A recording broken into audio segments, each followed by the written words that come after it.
Chapter 384. Even Gu Xiling, who had never met Xing Xiao before, was very curious about him. Since eighth brother wants to come back, we'll just listen to his arrangements. Don't be so sour. You have to know that eighth brother has more ways to deal with Huang Yao.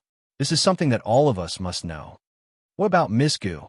He clearly doesn't like her, and now he has a fiancée. Grandfather's being too biased. We all know who eighth brother likes the most. And it's painful enough that he can't be with the person he loves the most. Why do you have to mock him like that? Sixth brother sighed, but he did not keep complaining even if he was dissatisfied. I really hope that eighth brother never comes back to the Sheng family. Second brother said nothing else, and simply kept working diligently. Although there was a seed of complaint in the depths of his heart, it did not sprout. On this day, old Sheng calmed down after getting Sheng Zhao's answer, and stopped bothering the Shin family. Moreover, old Sheng told Gu Xiling about it too, and Gu Xiling would be able to meet Sheng Xiao on his birthday, as she wished. Meanwhile, the Shun family was finally at peace. Old Shun was very puzzled as to what Sheng Xiao had done. Sheng Xiao, on the other hand, told the old man that he had to tell his grandfather that he would give him an answer on his birthday. You're definitely not thinking of returning to the Sheng family. Old Shin saw through his trick at once. It's my fault that the Shun family got involved in the first place, and I definitely have to take responsibility. Sheng Xiao answered Old Shin during dinner. I'll tell him on his birthday that I intend to stay with the Shun family for the rest of my life, and that I'm just that stubborn. Are you still not going to make Zhongting public? When Zhongting is on track and I come into contact with more people, people would eventually know that I have a new identity. Sheng Xiao did not mind being looked at by the outside world, be it humiliation or mockery. Just come at him. Meanwhile, the military would have more faith in Sheng Zhao's ability to endure humiliation for the greater good. Grandpa Shen nodded and raised his eyebrows. That'll be a big shock.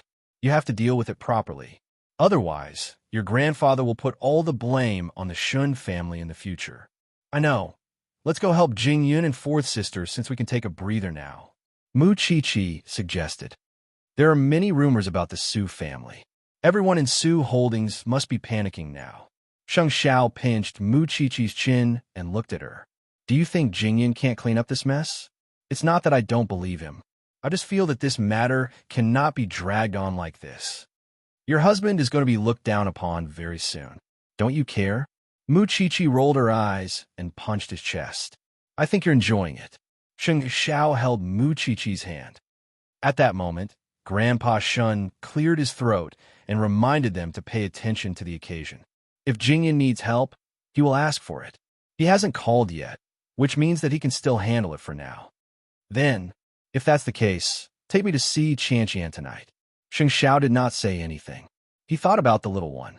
It had been a long time since he last saw his good friend. After dinner, Sheng Xiao went back to his room to change his clothes.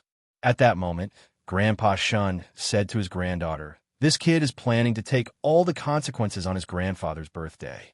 He loves you and has given up a lot for you. Although I have to nag him a little, I have to say that I have nothing to say about Sheng Zhao's love for you." Sheng Zhao's eyes widened. There are some things that even I might not be able to do. That is why, Chi, happiness belongs to two people. Don't let Sheng Xiao keep sacrificing himself for you. Mu Chi couldn't help hugging her grandfather's arm at Grandpa Shun's words. With you supporting him like this, he won't have nothing. I might not be able to help him in business, but I can give him all my love. As long as he doesn't give up on me, I will follow him forever, Grandpa. After hearing this, the old man nodded in relief. It was rare for him to feel such a strong love from his grandchildren in such an impetuous society. Aren't you going out? Hurry up and go. When Mu Chi heard that, she stood up and turned around, only to find that Sheng Xiao had changed his clothes and was standing behind them. Of course, Sheng Xiao heard what she said just now. I'll follow you forever. Why can't you say those words of love in front of me? I don't want you to be smug. Mu Chi smiled. Come to think of it, it had been some time since Mu Chi and Lu Qianqian met, and Lu Qianqian had a lot of things to complain about with Mu Chi. The four of them met at a French restaurant, But Mu Chi looked at Lu Qianqian in confusion when she saw that Lin Mu and was bandaged. Did you do that? Lu Qianqian rolled her eyes and said angrily, I didn't do it. It's his grandfather. He got someone to beat him up. Are you talking about Grandpa Lin? He went back to the police academy and cut ties with his family. He had nowhere to go during the holidays, so I had to take him in. Perhaps his grandfather couldn't get used to seeing me and him together, so you have a backbone. Mu Chi had a whole new level of respect for Lin Muan. The last time they had a big fight with the Lin family over Lu Qianqian's birthday, they were unexpectedly staying together as best friends. What do you plan to do next? He would go back to school when the academy reopens. What reason would he have to hang on to me? Lin Muan listened. But how was he supposed to eat his steak with one hand? Did you come to a French restaurant when you know I can't use my hand? Did you do it on purpose, little pepper? Moreover, I can protect you after I graduate from the academy. How could you be so heartless? All right, I'll believe you when your grandfather doesn't stop you at the door and beat you up. Lu Qianqian was disgusted, but still put her steak on Lin Muan's plate. Mu Chi looked at Sheng Xiao by reflex at that. Everyone could see the adultery between the two. How could they still stay together as best brothers for so long? Think about us rich kids. Each one is worse than the other. Lin Muan sighed, even as he ate his steak. Isn't the crown prince empty now, and the Shen family's live-in son-in-law? He's not much better than me. How could you compare to the crown prince? Lu Qianqian quickly retorted. He has the ability to do whatever he wants. What about you? Little Pepper, I'm sincere in everything. Don't you see that I decided to become a police officer because of course, Lin Mu, and did not say the word you, and simply froze. Chapter 385. Watching them bicker at each other was certainly soothing, and all worries were forgotten. Still, old Lin would not let Lin Mu and roam free for long. If he really wanted to break free from the Lin family's control, he must learn how to plan now. If he did not have any thoughts deep in his heart and was as innocent as when he was with Lu Qianqian, there was basically no chance of saving them. Still, Sheng Xiao did not say anything. It was only when they reached home that he told Mu Chi, Lin Mu, and will be caught soon. In truth, Mu Chi knew very well that the likes and dislikes of these so-called big families did not matter at all. They always had endless responsibilities on their shoulders, and for the sake of their families, they should not hesitate to sacrifice themselves. Now it depends on whether Lin Mu is really naive or pretending to be naive. Sheng Xiao's lips curled into a radiant smile. The little one was very transparent, which was something he liked very much. Though young, she was not naive and would not lose hope even if she knew the ways of the world. Lin Mu had been around old Lin for years. How could he not know what the old man was thinking? That day when he was beaten up by old Lin's men, he knew very well that his grandfather would not care about the relationship between grandfather and grandson when he became ruthless. After all, to old Lin, losing Sheng Xiao was no different from losing a dog in the family. Although the dog did not have as many functions as he did, it was still more obedient than he was. After meeting Sheng Xiao today, Lin Mu also knew that it was time to say goodbye to Lu Qianqian for the time being. Therefore, after dinner, Lin Mu told Lu Qianqian, I've already asked the school leaders to help me apply for a police internship. If there are no accidents, the letter of recommendation will be here tomorrow. Didn't you say that you would be my bodyguard for this month? Lu Qianqian was puzzled. Are you afraid that what happened that day would happen again? Yes, I'm not afraid of getting hurt, but I'm afraid of getting beaten again. Lin Mu laughed. Silly girl, I should find my own things to do after accompanying you for these days. You have to inherit the family business, and I have my own path to walk. Lu Qianqian finally nodded at his words. It's been a quiet new year. It doesn't feel like New Year. Lin Mu smiled as he watched her finish eating. Then, he reached out and ruffled her hair. From now on, you don't need to see the Lin family anymore. Let your grandfather beat me to death too. Look at how you, the young master of the Lin clan, are being tortured. This is my own choice. Lin Mu was still the young master from before. He seemed to be so calm and carefree but only he knew how it felt to have someone he wanted to protect in the depths of his heart. Then, when can we meet again? Without you, my life would be a lot less fun. Go and make more shady friends. I'll definitely appear. Lu Qianqian laughed as well. But in fact, both of them felt empty and upset that night. The next morning, the Su family. The results of Papa Su and Su Yihong's test should have taken 3 days, but since Papa Su had secretly rushed them, the results were out in 2 days. Mama Su quickly went to the identification center to get the results and sent it to Papa Su. When Papa Su saw it, he was shaking with rage, even though he was mentally prepared. Think about it. It was one thing for him to raise someone else's son for so many years, but his own son was abandoned by this pair of father and son. If it wasn't for Jingyun's luck, he wouldn't even know that his own son had died outside. And now, this pair of father and son were scheming against Su Holdings and trying to seize power. Although Papa Su usually didn't have a temper, it didn't mean he could tolerate such things. Since his own eldest brother had almost ruined his family, he would be letting down the trust he had in them over the years if he didn't retaliate. Not to mention the hardships Jingyun had suffered outside. Hence, he quietly went to Jingting and got his lawyer to meet him. Then, the whole family sat down and told the lawyer the whole story. The lawyer was an exclusive member of the Su family and had a good relationship with Su Yihong.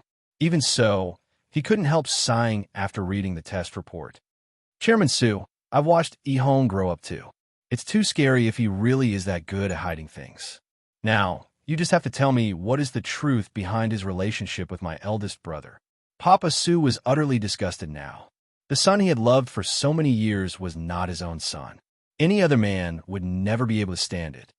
I'll do my best to pin it on fraud. That way, all movable and immovable assets and shares that Su Yihong has enjoyed as your son should be frozen. Your eldest brother is privy to the matter, and it would be easier to pin him on fraud than Su Yihong, since it depends on whether Su Yihong is being proactive or passive. In private, I suggest you talk to your eldest sister-in-law about this. She might be able to provide you with more evidence. Also, keep an eye on Su Holdings' accounts. Well, I'll have to trouble you with that, Lawyer Rome. Papa Su said, Sigh, I really pity your real eldest son and third son.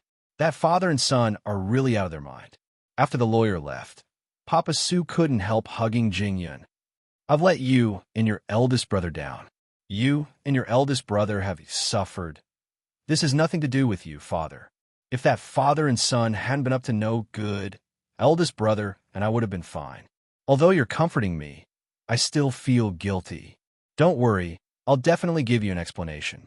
I'll have a board meeting this afternoon, and you should come back and help me. What do you want to do, father? What do I want to do? Papa Su turned to his wife. I'll have to trouble you with this, ma'am. And phone. Can you still contact Su Yihong's mistress? She's overseas now, but she's married to 3 other men. None of them are happy, and she even has a mixed-blood son. Can you convince her to come back as a witness? She won't be able to escape if eldest uncle charges her with fraud, which is why she would never help us. The best way is for them to fight each other, and things could only get out of hand that way. That's settled then. Our family of 3 will act separately, and I'll help you vent your frustrations. Su Yihong believed that he held a threat against the Su family. That was why there was a chance he could stir things up. Still, that was because Papa Su was still wary of his identity. Chapter 386.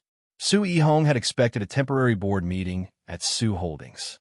Several of the shareholders who supported him had privately informed him that if there was a plan before, it could be carried out now.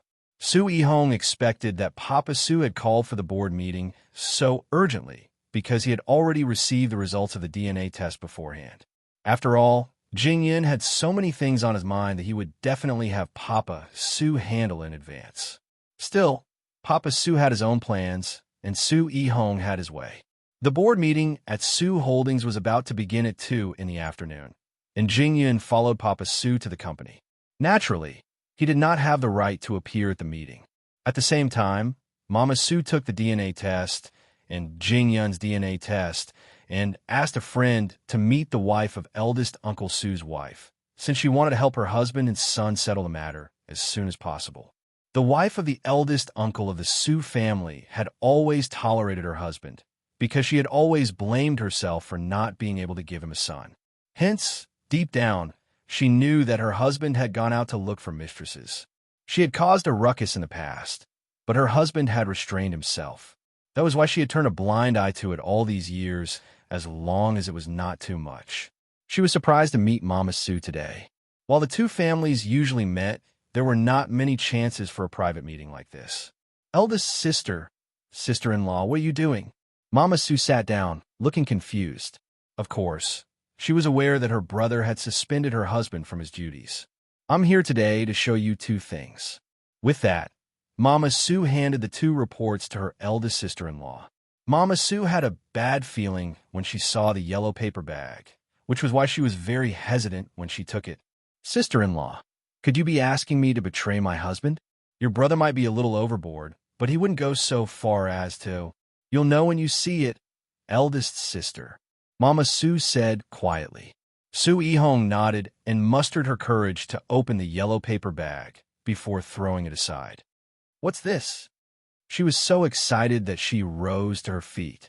Sue Ehong, the eldest son of my family, isn't actually my child with one Hong, but eldest brother and his mistress. That's impossible. Although he has a mistress, he doesn't have any children.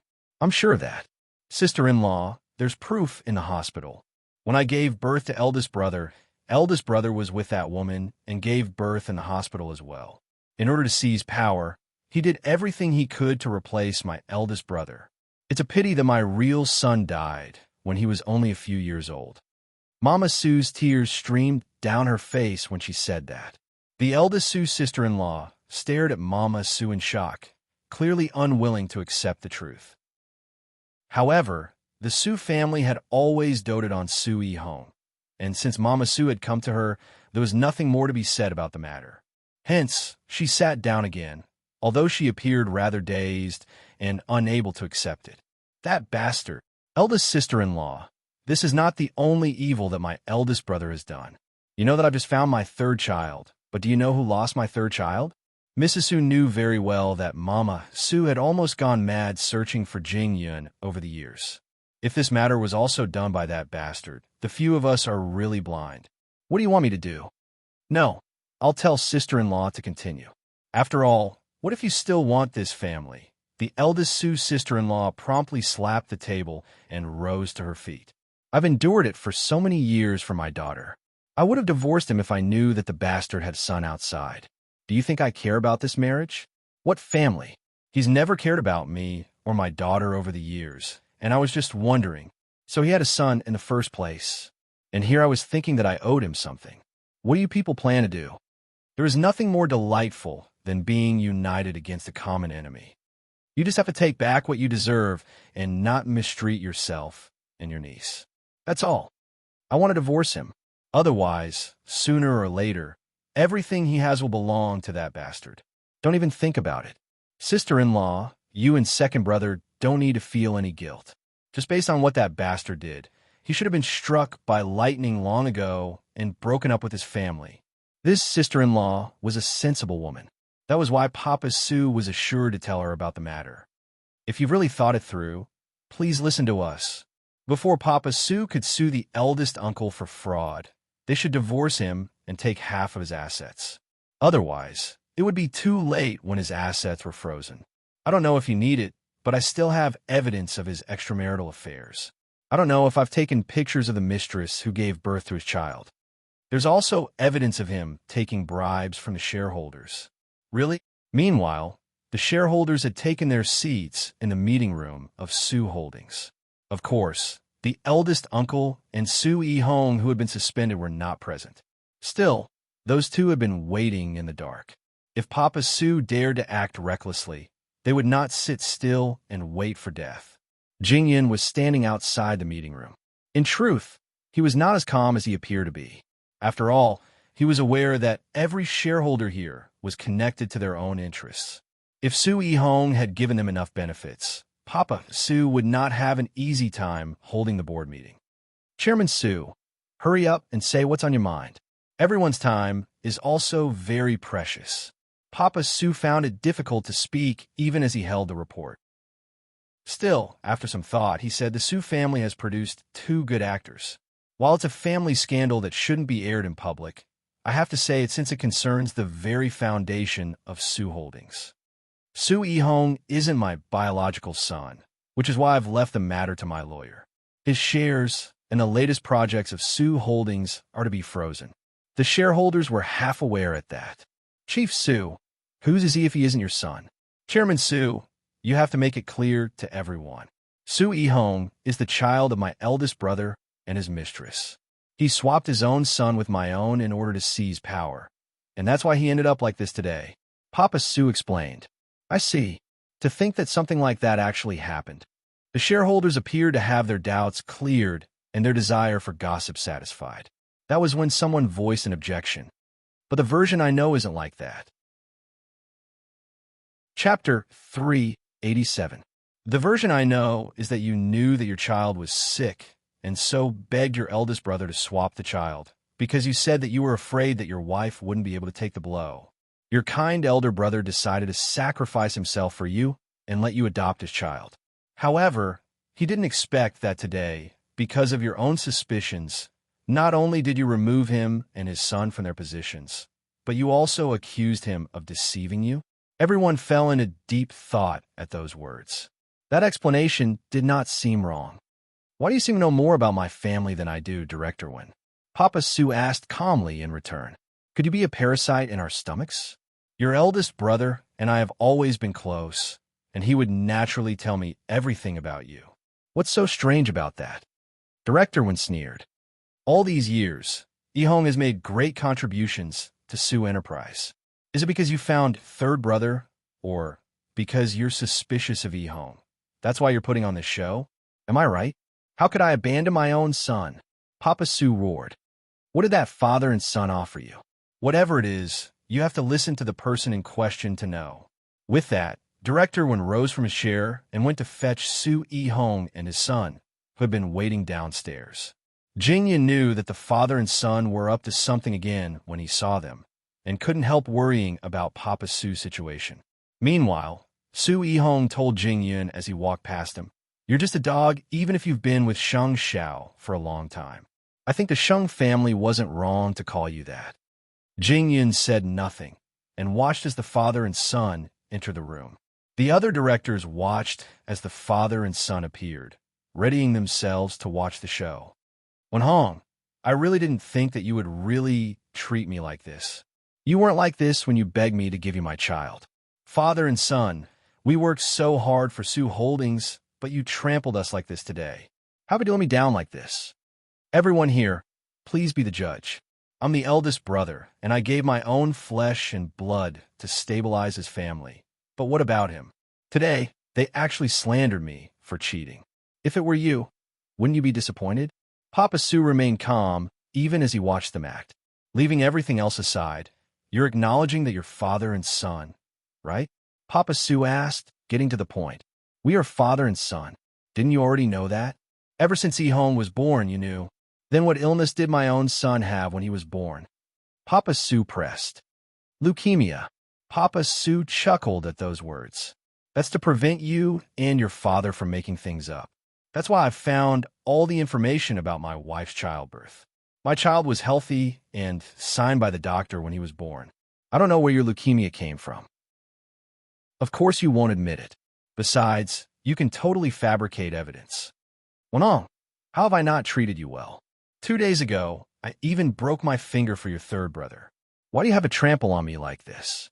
The shareholders in the audience all shook their heads after hearing the 2 men's words. Everyone seemed real, and everyone seemed fake. Since you're so heartless, I wouldn't keep tolerating you, would I?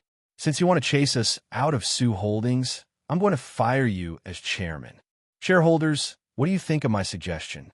Everyone has seen E-hong's achievements in Sue Holdings over the years, but Sue Wen-hong has done nothing and missed the most important opportunity for Sue Holdings to rise.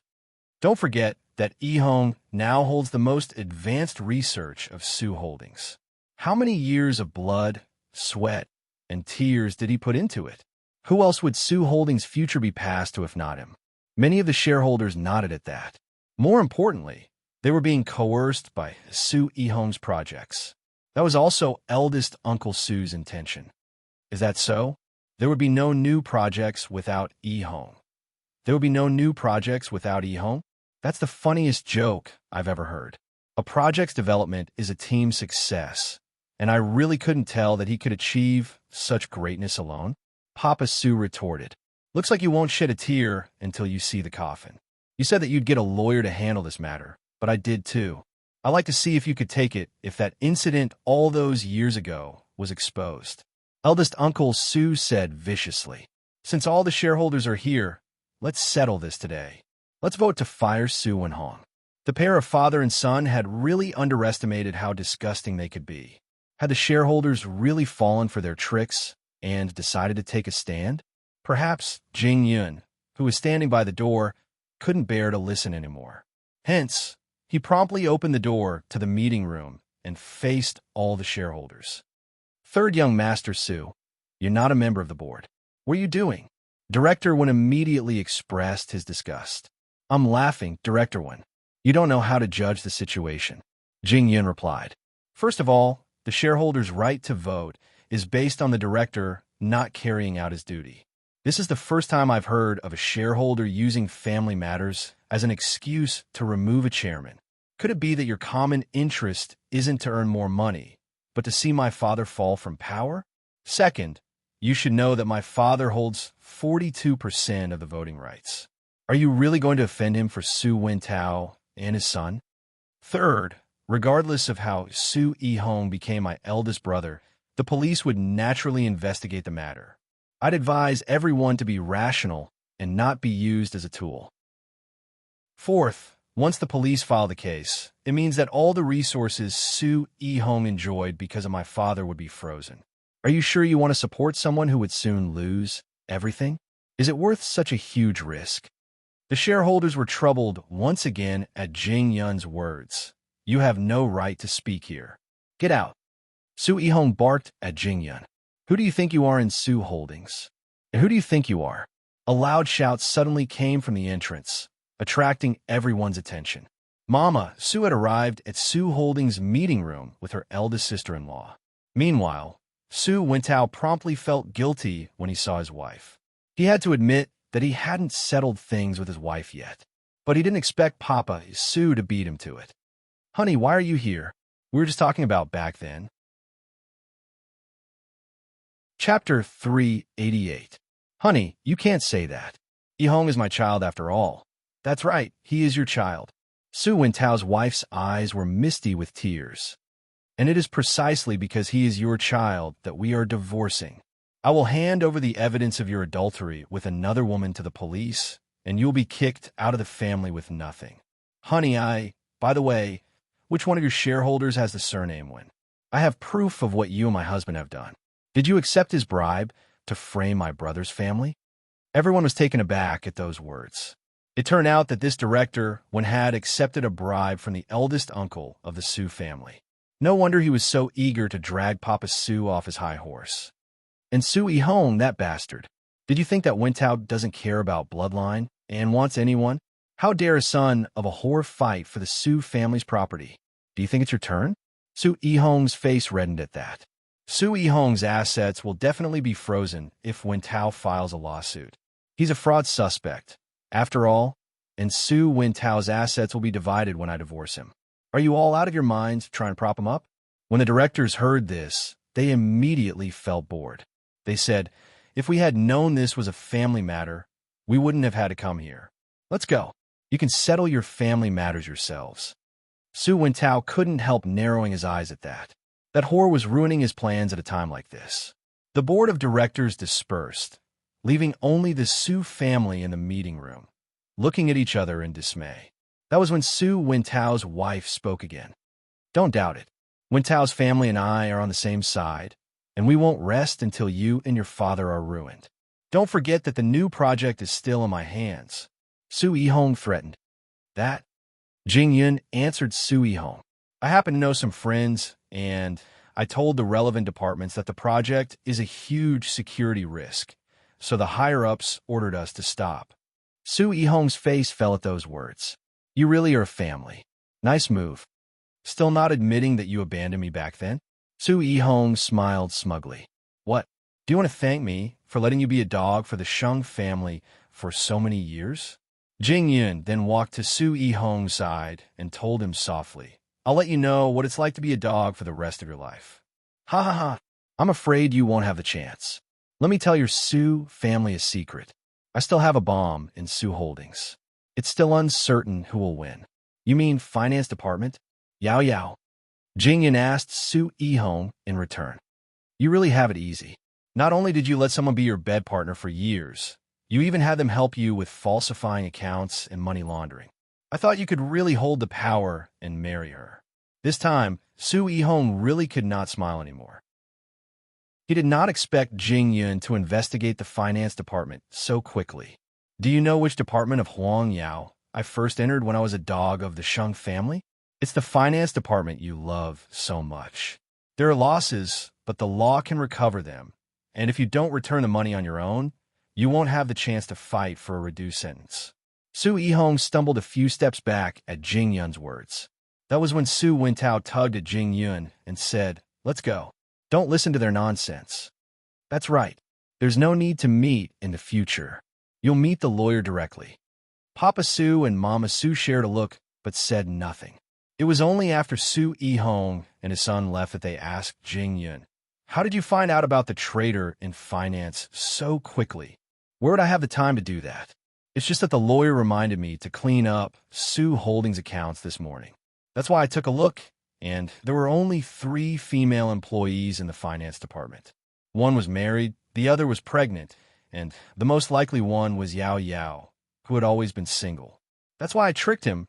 Men are the easiest to clash with for profit, but women are different. Give them love, and they would do anything. Papa Su chuckled at that. You're certainly quick-witted.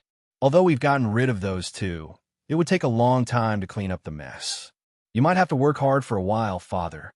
We'll think of a way to resume the project when this is over.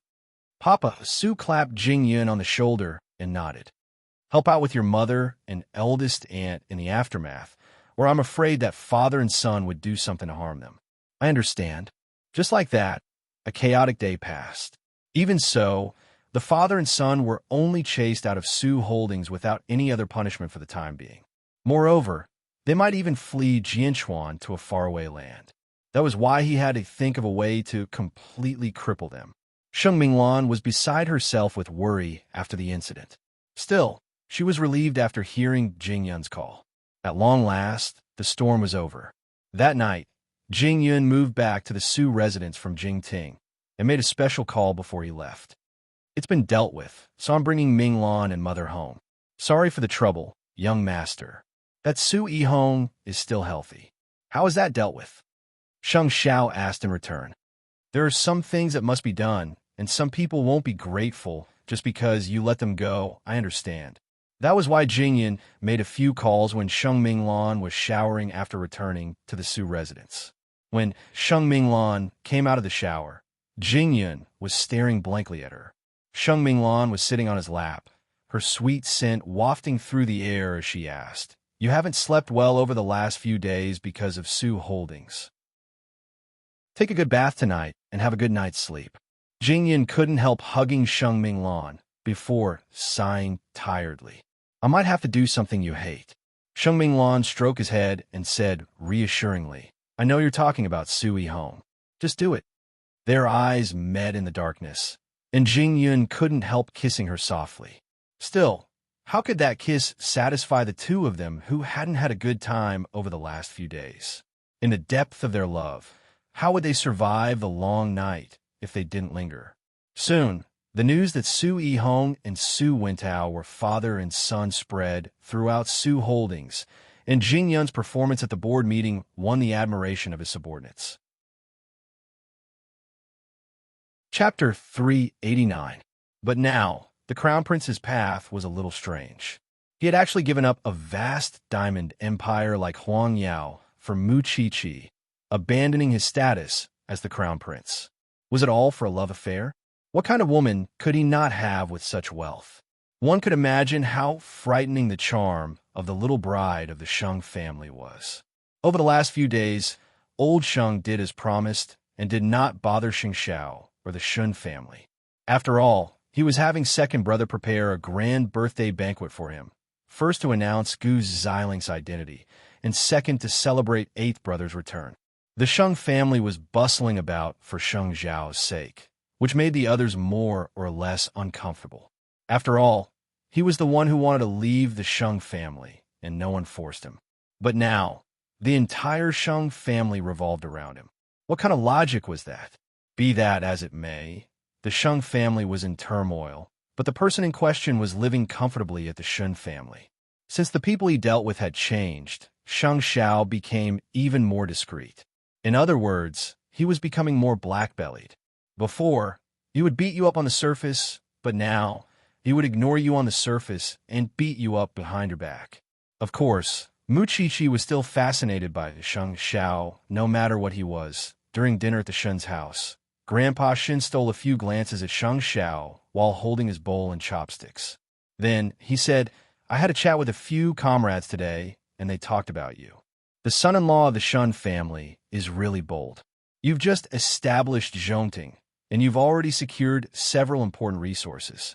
Sheng Xiao, you may be outstanding, but you should know that in this circle, the bird that sticks out gets shot. There's nothing wrong with being discreet." Sheng Xiao looked at his formal attire, and then at his shirt innocently, who quickly put down her chopsticks and told the old man, "Grandpa, I can testify that Xiao Xiao is discreet enough. Look, he's even ditching his flashy sports car." The entire family snickered. Now that the Shun family is in the limelight, it's inevitable that someone would try to get hold of us. "Grandpa, as long as we act honorably, anyone who dares to challenge my authority can come at us openly or in the shadows." Old Shen did not know much about business, but he could tell from Sheng Zhao's expression that the child was a natural genius in that regard. "You have to remember what you said today. Otherwise, if you are in trouble in the future, the old man will ignore you. When a matter with the Sheng family is settled, I'll bring cheer back to Jingting." "Brat, are you complaining that I talk too much?" The other smiled again. Although Sheng Xiao was staying with the Shun family, he did not put any pressure on the Shun family. What Huang Yu appreciated the most was that Sheng Xiao did not have the weird habit of being difficult to serve like the other young masters. Other than being particular about Mu Qiqi's affairs, he was not picky about other things. He had his own requirements, but he would never make things difficult for others.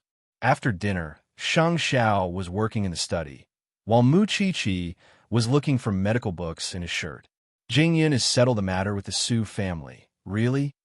Mu Qiqi stopped what she was doing and turned to look at him. He was originally supposed to be sitting on the sofa, but before she knew it, he had already walked over to her side. He pressed her against the wall and lifted her chin. "Are you trying to seduce me?" "I just like your scent on my shirt," Mu Qiqi explained. "Such a clingy little thing." With that, Sheng Xiao kissed her. "Looks like it's going to be hard to work today. You still haven't told me how you settle the matter with the Su family. Let's go to bed. We'll talk as we do it." Mu Qiqi could not help struggling. How could she have the ability to think when that happened? The man really felt uncomfortable every day he did not touch her. Meanwhile, the Sheng family had become a little livelier because of the old man's birthday celebration. Even so, Gu Ziling was still a little out of place with the rest of the Sheng family. There was a proud and aloof side to her, which was the conclusion second brother had come to after observing her for some time. "Are you unhappy because my mother didn't take good care of you?" Gu Ziling was drinking alone in the Sheng residence's garden when she turned to second brother and explained, "No, Annie's taking good care of him, but I realized that the Sheng family and the Gu family aren't that much better. I heard that the crown prince always has his own residence and never stays with the Sheng family, right? He's used to being free and doesn't like being restrained." Second brother replied. Incidentally, it was what she liked. Although she had agreed to the marriage with the Sheng family, she did not want to live in the cage that was the Sheng family. If she could come to an agreement with Sheng Xiao, she could move out for real. "I heard that the young bride of the Sheng family is a forensic student at Ting University. Yes, that's what Grandpa is most displeased about. Second brother smiled. Still, I admire Chi-Chi's persistence in not changing herself for anyone. Since I can't meet the Crown Prince in private, could you let me meet Chi-Chi, second brother? I want to see what kind of girl the Crown Prince likes. Second brother studied her body for a moment before answering. You're very beautiful. You don't have to please eighth brother. She was just trying to increase her bargaining chips. I'm just feeling too stuffy and want to go out for some fresh air. Second brother replied. It was certainly difficult to meet Sheng Xiao, but he still had some ways to meet Chi-Chi. I hope Grandpa wouldn't blame me for making the decision on my own when he finds out. Still, I heard that Xiao Qi is working as an assistant in the forensics lab, which is why the place I would meet her might not be that clean. It's fine, Gu Xiling insisted. All right, I'll let you know when I've made the arrangements. Thank you, second brother. Gu Xiling thanked second brother, naturally with a respectful tone. Second brother smiled, but said nothing else. Rest early. I still have to fetch third brother from the airport. Go ahead. Gu Xiling nodded. Chi-Chi had been out with the professor over the last few days, which was why she was not just at the forensics lab. Second brother only had to ask around to find out where Chi-Chi was. This time, someone had found the highly decomposed corpse by the roadside of a highway in the suburbs and called the police. To give Chi-Chi more training, the professor had brought her to the scene for a preliminary autopsy. Right now, Chi-Chi insisted on not wearing a mask, since forensics could determine many things others did not know through smell. Even so, the scene was really stinky. Chapter 390. Chi-Chi promptly stepped forward, wearing white gloves to observe and touch the corpse. There are obvious blunt force wounds on the left side of the head. There are shards of bricks in the wound, and based on the shape of the wound, the murder weapon is a soft stone or brick. There isn't much bleeding. Although the face is pale and the neck groove is obvious, there are no signs of struggle or defense. We can't rule out the possibility of death by hanging after death. Moreover, there are many contusions on the body. We can't determine what tool was used to cause these injuries, and there are no signs of violation. Either way, none of the injuries on the body are fatal, which is why the cause of death has to be further examined. Moreover, the scene is very clean, and there are no signs of dragging. This is probably not a crime scene, but a place where the body was dumped. That is why we can only get more information from the corpse after further tests. After reading it, the professor nodded and ordered the others to come forward. The other experienced forensic doctors came to a similar conclusion as Chi-Chi. You're becoming more and more like a forensic doctor. The professor was pleased. You're a quick learner. That's because you've taught me well. Chi-Chi quickly said. It was also because of this female corpse that Chi-Chi and the forensics team were searching for useful information at the scene. Meanwhile, Gu Xiling had parked her sports car not far away, pretending to be an onlooker and seeing Chi-Chi in her white coat. Naturally, she did not miss the part where Chi-Chi examined the corpse. Still, the corpse was already so disgusting, and yet a girl like her could touch it without batting an eyelid. That alone showed that this girl was not someone ordinary men could control. As expected of a crown prince, young ladies of noble families and socialites might sound elegant, but they were all soulless porcelain dolls. They were all the same, and there was nothing new in comparing family and wealth. But Chi-Chi was clearly different. That girl is the original bride of the Sheng family. Didn't the two families break off the engagement? The Sheng family probably can't accept a daughter-in-law working with a dead person. Still, she's only 19. She's really capable. Gu Xiling drove away after hearing the comments about Chi-Chi. She did not intend to disturb Chi-Chi. Gu Xiling became even more curious about Sheng Xiao because of Chi-Chi. The crown prince of a Sheng family must not be any ordinary person to have taken a liking to such an interesting and real soul. There was no way Chi-Chi would know that Gu Xiling had visited her. It was only when she returned to the bureau that she received the news that the victim was likely a young lady from an aristocratic family in Jinchuan. Although she really wanted to see the professor's autopsy to know the real cause of death and the identity of the corpse, she was really busy today. You have to pay special attention, too. It's really not safe for girls to go out these days. Junior sister, find some time to learn taekwondo or boxing. Mu Chi-Chi smiled after hearing the senior suggestion. I appreciate your kindness, but I really don't need it. Apart from visiting the forensics lab, she rarely went out alone. Xiao Xiao was always by her side. However, after seeing more cases recently, she also understood that in this world, the living were far more terrifying than the dead. For example, a female university student was killed by a taxi driver a few days ago. Mu Chi-Chi simply could not understand why a girl would sit in the front passenger seat, even if she was hailing taxi. Most girls nowadays did not have that kind of awareness. Soon, the corpse's identity was ascertained. It turned out to be the daughter of one of Huang Yao's business partners. The real cause of death was the rupture of the organs in her abdomen, caused by those contusions. The matter soon spread among the nobles. Naturally, they would spread the fact that a certain person's daughter was gone just like that, and that it was Mu Chi-Chi who performed the autopsy on her. When old Master Sheng heard about it, he felt very upset. The thought of Mu Chi-Chi doing such unlucky things and having to deal with corpses every day was revolting. How could he like her? In comparison, the young lady of the Gu family had the air of a true rich young lady. Breaking off the engagement with the Shun family is the best thing I've done. If this goes on, I don't know if I could hold it until my birthday. Second brother was helpless at the old man's huge reaction. It was probably because the older generation would find it hard to accept Mu Chi-Chi's occupation. Old Shun heard the rumors as well, but his opinion differed from Old Sheng's. After all, he only felt sorry for a girl like Mu Chi-Chi doing things that no man could do.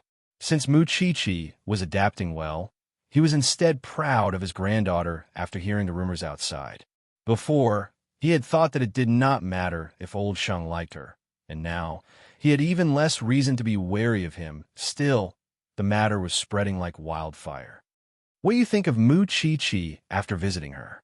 Second brother could not help asking Gu Xiling in his free time. She seemed to have hidden herself even deeper after arranging for her to meet Mu Chi-Chi. She doesn't seem to win against me in terms of posture, manners, or family background. But she's too special.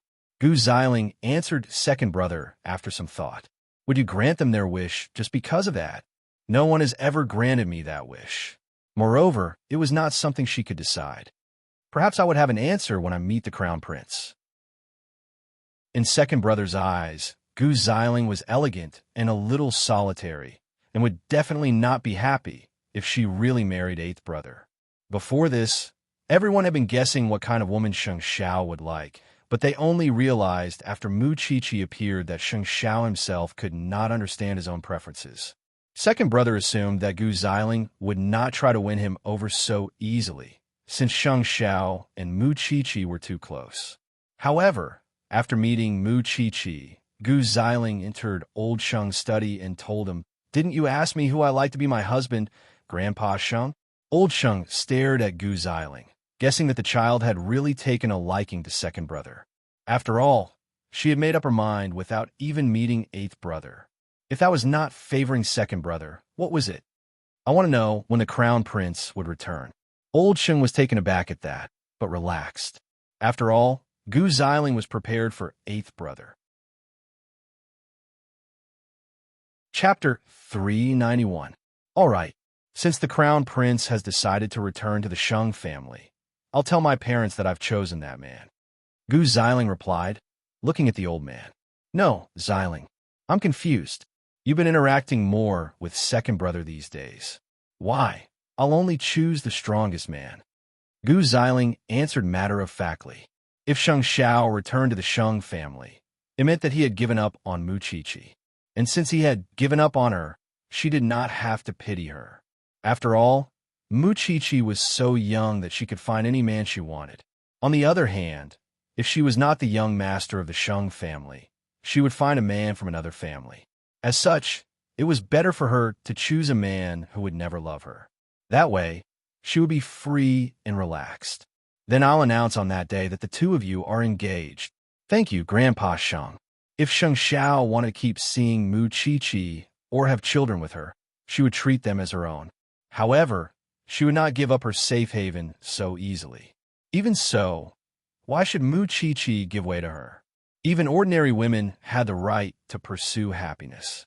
What more when Mu Chi was the young lady of the great Shin family? The two's plan was a little too brilliant. Outside, second brother and third brother heard their conversation in the study.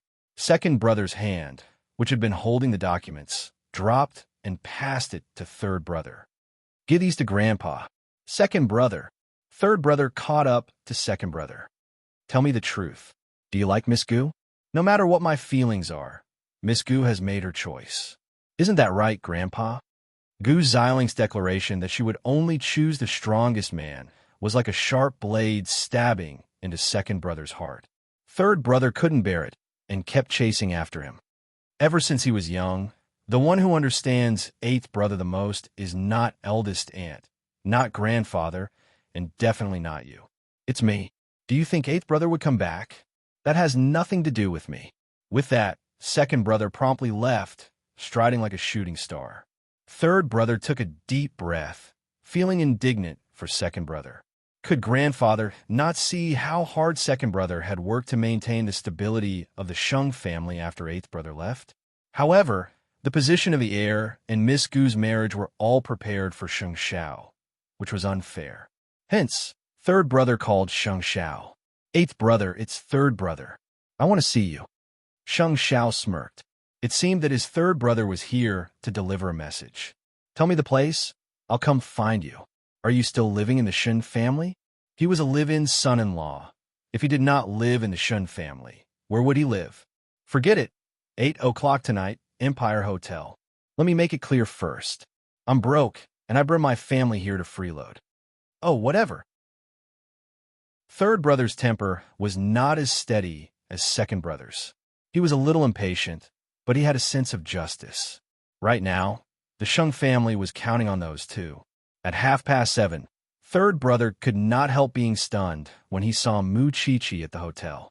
"Even if you're down and out now, you don't have to be so discreet, do you? You've never worn such formal clothes before. Have you changed?" Sheng Xiao pulled out a chair for Mu Chi to take a seat before introducing, "This is third brother, and this is Mu Chi. All right, I'm getting calluses in my ears because of what happened to you." Third brother sighed helplessly. "But did you know, eighth brother? Even if you're like this, grandfather would still leave you with the best, the position of heir to the Sheng family." And Sheng Xiao glanced at Xiao Cheer at that, before answering third brother, "Because he knows very well that I could make Huang Yao grow to its greatest height in the shortest time possible." "And you're still thinking about the Gu family's marriage, aren't you?" "What do you mean he's giving me the best if it's not what I want? I'm just a tool for him, and he only wants Huang Yao. I just want to know, will you come back for grandfather's birthday?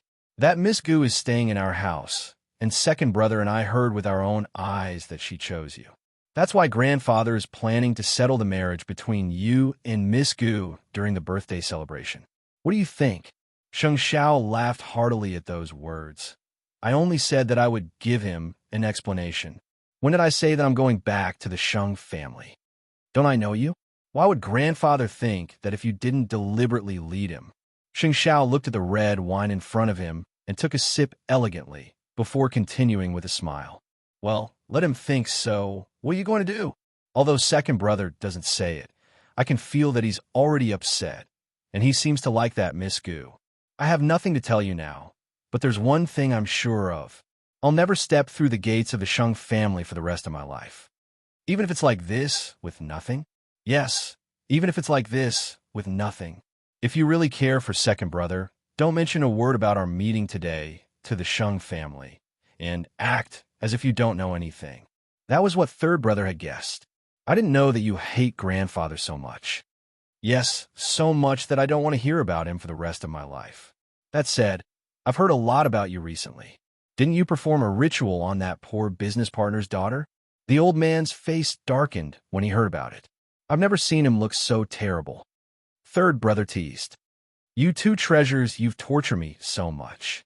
Since you're sure that you won't return to the Sheng family, I'll do everything I can to help second brother and set him up with Miss Gu. Good luck, Sheng Xiao said calmly. Don't make too much of a fuss on grandfather's birthday. Since you're getting old, could he flaunt his seniority just because he was old? As for that Miss Gu, she could not get what she wanted. Why would she want to tear others apart? Could it be that she couldn't see others happy just because she was unlucky? That said, could you show me your knife skills, little sister-in-law? Third brother deeply admired those callous professions. I'm afraid you wouldn't be able to eat if I really cut it. Mu Chi-Chi joked. I'll do my best to give you face. Mu Chi-Chi snorted and nodded, at least fulfilling one of third brother's wishes. Chapter 392. Despite the old man's deep-rooted prejudice, third brother really admired a girl like Mu Chi-Chi. After all, other socialites were studying the four arts while she was thinking about how to dismember corpses. How cool was that? Whatever the case, third brother could not hate Mu Chi-Chi. Perhaps because the two of them had something in common. They were naturally optimistic. The trio had a simple dinner that night, but before they left, third brother stuffed a gold card into Sheng Xiao's hand. Even if you're willing to be a live-in son-in-law, don't let the Shun family bully you. Consider this a little treasury I'm giving you. Sheng Xiao raised a brow. Did he really take it seriously?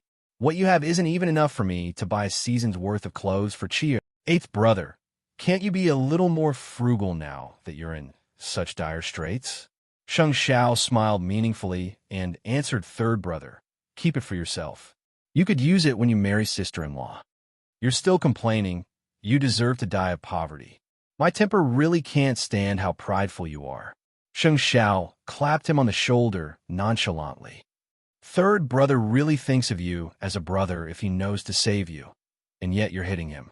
On the way back, Mu Chi-Chi could not help nagging at Sheng Xiao.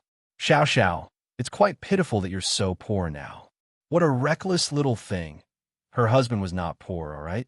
Though he had left Huang Yao, Zhongting had risen to prominence. Moreover, his supporters were no longer businessmen, but people with status and were easy to get things done.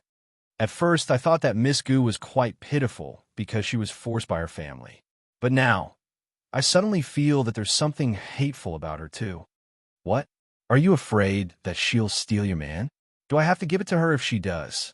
Mu Chi-Chi retorted matter-of-factly. Unless you don't want me anymore, anyone could try to steal you from me. Sheng Xiao felt very pleased at that. He did not dote on her for nothing. Still, you really need to hurry up on your relationship with the Sheng family, so that second brother can fully open his arms. What's the hurry? It's just 10 days. With those words, Sheng Xiao sped home. As expected, third brother did not tell anyone about his meeting with Sheng Xiao, including second brother whom he wanted to help. Since Sheng Xiao had decided to cut ties with the Sheng family, he would definitely make a big move at Grandpa Sheng's birthday banquet to make Grandpa Sheng give up completely. Therefore, he couldn't tell her, not even to his second brother. Be that as it may, third brother happened to run into the Gu family having dinner at home when he reached home. And judging from the Gu family's attitude, they must have come to confirm Gu Xiling and Sheng Xiao's marriage. Just as eighth brother had said, the old master had been using him as a bargaining chip from the beginning to the end. Third bro, where have you been this late at night? You don't even know how to call for help. It's fine, old Sheng. I'll leave Xiling's matter to you. I hope you can handle it well, and don't let our Xiling suffer. Mama Gu told old Sheng. Don't worry, in-law. Now that Xiling has entered the Sheng family, she is the only granddaughter-in-law I'll acknowledge. But what if the crown prince doesn't come back? Don't worry. He has promised to give me an answer, and it's clear that he isn't used to living a life without power or influence. Think about it. Would a rich young master really lower himself to become a son-in-law of the Shun family, or a member of the Shun family? Grandpa Sheng's answer was firm and without a hint of hesitation.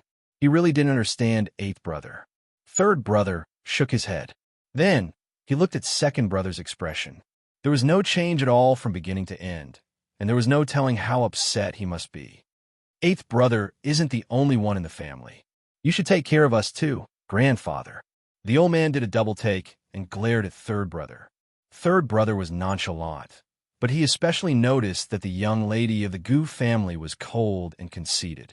He was starting to wonder if he should help his second brother matchmake the two of them. She clearly knew that eighth brother already had a lover, and yet she insisted on choosing him. There was no telling what she was thinking. That was why the young lady of the Gu family was nothing but trash before Xiaoqi, no matter how excellent she thought herself to be. There's only 10 days left. Just bear with it for now. 10 days was enough for eighth brother to stir up a lot of trouble. After dinner, third brother did not want second brother to suffer in the living room and dragged him out. Don't you feel bad looking at that young lady of the Gu family? But I feel bad. I feel bad holding it in. She didn't offend you. Second brother, which part of you doesn't deserve her? Feelings can't be forced. Well, I'll take you out and introduce you to a few sensible ones.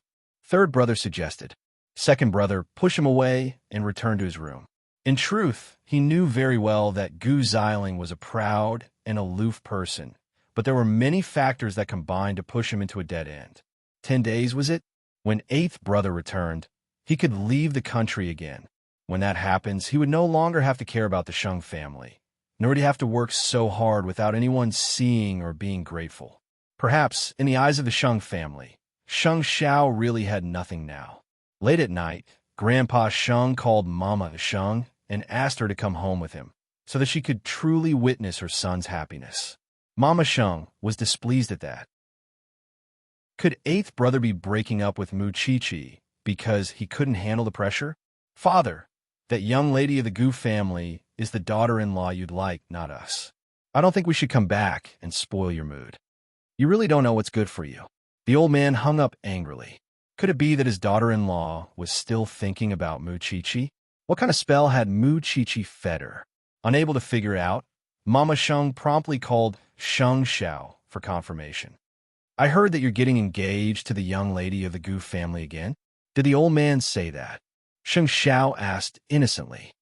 He wouldn't have told me if he wasn't sure, so that I could come back and witness your true happiness. Mom, you could definitely come back for the old man's birthday banquet in 10 days. It was clear from her son's words that there was something else going on. I won't forgive you for the rest of my life if you let Xiaoqi down. Sheng Xiao frowned slightly at that, and turned to look at the little one lying on the bed. Who was the biological one here? Xiao, what are you mumbling about? Time to sleep. Mu Chi murmured with her eyes closed as if she could hear Sheng Xiao talking on the phone. Sheng Xiao's heart softened at that. Chapter 393. Everything related to the Su family would go through the legal process. Meanwhile, Su Yihong and his father were sued by Papa Su for fraud. Still, Jingyun did not do anything to Su Yihong before he was taken into custody, and merely had someone keep an eye on him to prevent the father and son from escaping. Surprisingly, however, Su Yihong did not try to escape. Perhaps he knew that he could not escape even if he had wings. Still, he refused to answer any of the police's questions in the detention center, unless he could see Jingyun. I wonder what he wants from you. Is he up to something? Sheng Minglan was a little worried. He can't do anything in the police station. Don't worry, I'll be back soon. Jingyun assured her. Sheng Minglan nodded, but still reminded him, be careful. Jingyun had assumed that Su Yihong would struggle over the matter since there was still room for it. Even if he did not struggle, he would still try to escape. And yet, he stayed willingly? Jingyun was puzzled until he saw Su Yihong in the detention center. Shackled and with his head lowered, Su Yihong smiled when he saw Jingyun. It's good to see you again. Tell me why you would risk your life to see me. Jingyun cut to the chase, not wanting to waste time on Su Yihong. I shouldn't have been so soft-hearted and abandoned you. Su Yihong kept smiling, but soon started crying again. If I had cut the weeds and cut the roots, none of this would have happened. If that's all you want to tell me, I'm leaving. Yao Yao is pregnant, my child. If you could save the child, I would willingly tell you everything I've done over the years. Su Yihong said to Jingyun's back. Although I've been using Yao Yao all along, it's only when I've truly fallen that I realize that only that foolish woman would do anything for me. She wants to give birth to the child, which is why I need your help. Help you raise the child so that he could take revenge on me? Jingyan turned and asked Su Yihong in return. Don't let him know that he has a father like me. I could pay for your real brother's death with my own mother's abuse. Jingyan had already guessed that. I will save the child, but don't forget your promise. As long as the child is born, you will get what you want. Jingyan didn't say anything else. He didn't want Su Yihong to die either. He just wanted Su Yihong to live a life worse than death. And to let the police come in. Jingyan did not expect Su Yihong to have a shred of humanity left in him. Of course, Jingyan wouldn't believe Su Yihong's words so easily. Naturally, he would carry out multiple investigations to ascertain the truth. He could ensure the birth of Su Yihong's child, but he would never provide it with a privileged life. Several days passed in a short period of time. Old Sheng's birthday banquet was just around the corner. To ensure that nothing would happen to Sheng Xiao, Old Sheng called Sheng Xiao 2 days before the birthday banquet. It was a reminder to him. You haven't forgotten our promise, have you? Have you settled your personal affairs? Of course not, Sheng Xiao replied. That's good. Grandpa will wait for you. Sheng Xiao said nothing else and simply hung up. He had arranged to play golf with Secretary He today, which was why he was at the golf course at the moment. Secretary He chuckled when he saw that Sheng Xiao had finished his private call. I heard that something big is going to happen to the Sheng family in 2 days. Shouldn't you return as the heir? I've heard about it too, Secretary He. Sheng Xiao smiled and stood beside Secretary He. Sheng Xiao, you are now half an insider. There are many things you need to learn to keep a low profile. Since you are the CEO of Zhongting, why would you care about being the heir of Huang Yao? Am I right? You really do have a pair of sharp eyes, Secretary. Young man, how could I not know what you're working so hard for? It's only when your life is in your own hands that you wouldn't have lived in vain. Take care of the Sheng family well, and don't make it too ugly. Sheng Xiao smiled nonchalantly. Asterisk, asterisk, asterisk on the day before Old Sheng's birthday banquet. Gu Xiling suddenly suggested to the old man, since the crown prince would be there tomorrow anyway, why don't we have him return to the Sheng family tonight? That way, I could get to know him better, and it wouldn't be too awkward for you, Grandpa Sheng. Old Sheng thought that Gu Xiling's suggestion was not wrong. Since he was going home anyway, what did it matter if it was a day earlier or a day later? Grandpa, you seem to have forgotten that you've already removed 8th brother's room. 6th brother reminded the old man just in time because he really did not want to see Sheng Xiao return home. How could Grandpa not think of that? 6th brother. He has already restored 8th brother's room to its original state. 3rd brother retorted. That's why your worry is unnecessary. That's good. Since the whole family revolve around 8th brother, wouldn't the whole family be upset if he doesn't come home comfortably? Those words left a sour taste in 6th brother's mouth. Therefore, Old Sheng ignored him and told 2nd brother, you and 3rd brother go to the Shun's residence and bring 8th brother home. I'll go, Grandpa. 2nd brother has things to do. 3rd brother said, that works too. I'll go with you. Gu Xiling turned to 3rd brother. Miss Gu, don't. No one knows 8th brother's temper, and I wouldn't be able to explain if he doesn't come home when he sees you. 3rd brother said sarcastically and strode out of the Sheng family's living room. He did not like Gu Xiling, and it was not just in his face, but in his words as well. And the reason 3rd brother accepted the task was because he knew that 8th brother would never do as the old man wished. That was why he was going with a luxurious convoy, but he knew very well that 8th brother would not simply listen to his orders. The Shun family soon found 3rd brother's convoy outside and informed Huang Yu. At that, Huang Yu went to Mu Qiqi's room. 8th brother isn't home yet. He's playing golf with Secretary He. He's on the way home. What's the matter, 2nd aunt? The Sheng family has sent someone to fetch 8th brother, and the convoy is waiting outside. Do as you see fit. Huang Yu clapped Mu Qiqi on the shoulder. After all, tomorrow was a major event for the Sheng family. Chapter 394. Got it, 2nd aunt. Mu Qiqi nodded and rose to her feet. She went to the Shun's residence and greeted 3rd brother when she found him leaning against the car door. It's already so late. Still out on a mission? Is 8th brother around? He's not back yet, Mu Qiqi replied. But he'll be back soon. What? Are you in a hurry to bring Xiao Xiao home tonight? Third brother waved her off, leaning against the car door with a bottle of red wine. He was enjoying himself. How could I bring him away? Still, he's broke now. Why would he be out in the middle of the night?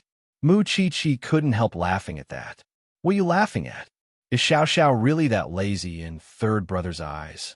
Mu Chi retorted. Third brother was puzzled and raised a brow at Mu Chi.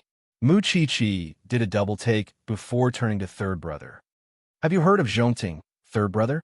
Third brother thought about it and nodded. I've heard of it. It's a newly established military company. Then why do you still think that Xiao Xiao is broke? Third brother did a double take at Mu Chi's words and only pointed at her after a moment. Did eighth brother set it up? To be precise, my father and Xiao Xiao did it together. Third brother sneered as if understanding something. No wonder eighth brother is so sure that he won't return to the Sheng family. He's actually setting up his own business, but keeping a low profile isn't his style. Xiao Xiao said that you're trustworthy, third brother, which is why I'm not afraid to tell you. The business partners he's working with now aren't ordinary people, and they don't like him being in the limelight. Third brother was pleased with the first half of Mu Chi's words. He was very pleased that eighth brother found him trustworthy. Poor old Sheng. He wanted him to return and inherit Huang Yao, but he didn't expect that he wouldn't even care for what little Huang Yao is left. The old man even thought that eighth brother treasures his inheritance. Soon, Su Che drove him back to the Shun's residence. When Sheng Xiao saw that she was with third brother, he told Su Che to go home and went to them. Are you having a drink in the Shun's territory? You're quite carefree. Third brother turned to Sheng Xiao and smiled. Eighth brother, you've hidden yourself too well. Now that the old man has sent me to fetch you, what do you think we should do? Sheng Xiao looked at Mu Chi. Seeing that she came out in a white sweater, he took off his coat and put it on her. Go in if you're cold. That's not necessary. I want to know what you plan to do tomorrow. Mu Chi looked at him and crossed her arms. Is it necessary to hide it from me? It's not that I want to hide it from you. I just don't want you to see the faces of the Sheng family.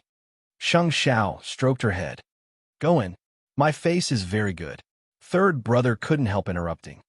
No, eighth brother, I think you should go back to the Sheng family tonight. Do you know how much I want to see you reject Miss Gu? Second brother likes this woman, but she's trying her best to separate you and little sister-in-law. Little sister-in-law, can you lend eighth brother to me tonight? I promise I'll return him in one piece tomorrow. Look, I can't explain myself if eighth brother doesn't go back with me, right? I know you've said that you don't want to step foot into the Sheng family again. But if you leave the Sheng family for good, don't you want them to give up on you? I know you're worried about little sister-in-law, so bring her along. Mu Chi was stunned at that and pointed at her own nose. I don't want to see the Sheng family. You don't have to. You're coming with us, and I'll hide you in eighth brother's room. Third brother said, Eighth brother, I know very well that you're the CEO of enchanting now. You do what you have to do tomorrow. I'll just be in charge and make sure nothing goes wrong. What do you say?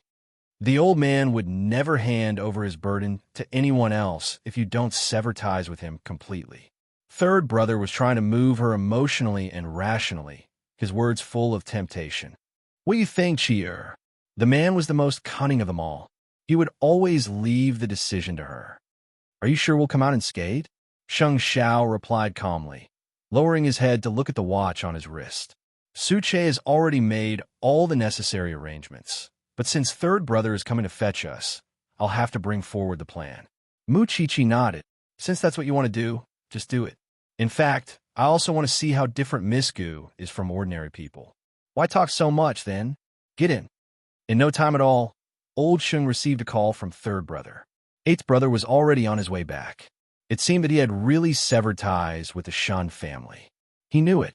Why would the great crown prince of Huang Yao be willing to become a son-in-law who married into the Shun family? How could Sheng Xiao tolerate that with his temper? Old Sheng was so happy that he immediately told everyone the news. Eighth brother will be home in 20 minutes. Get ready. Old Six snorted coldly. He had thought that Old Three would return in defeat if he went to receive it. He did not expect that eighth brother would only have such a temper. Soon, the car pulled into the Sheng family's parking lot. Third brother told Mu Chi, I'll have someone bring you to eighth brother's room right away. Change your clothes and pretend to be a servant. I'll arrange for you to stand far away if you want to watch the show, or wait in eighth brother's room if you don't want to. I'm just here to watch the show, Mu Chi quickly said. Sheng Xiao pinched his little one's nose. Did she really like watching him tear a bitch apart that much? Although helpless, Sheng Xiao agreed to let his little one dress up. You'll be in charge of her safety. What's wrong with that? I'll come out after I go in with you to settle little sister-in-law down. Sheng Xiao nodded and got out of the car.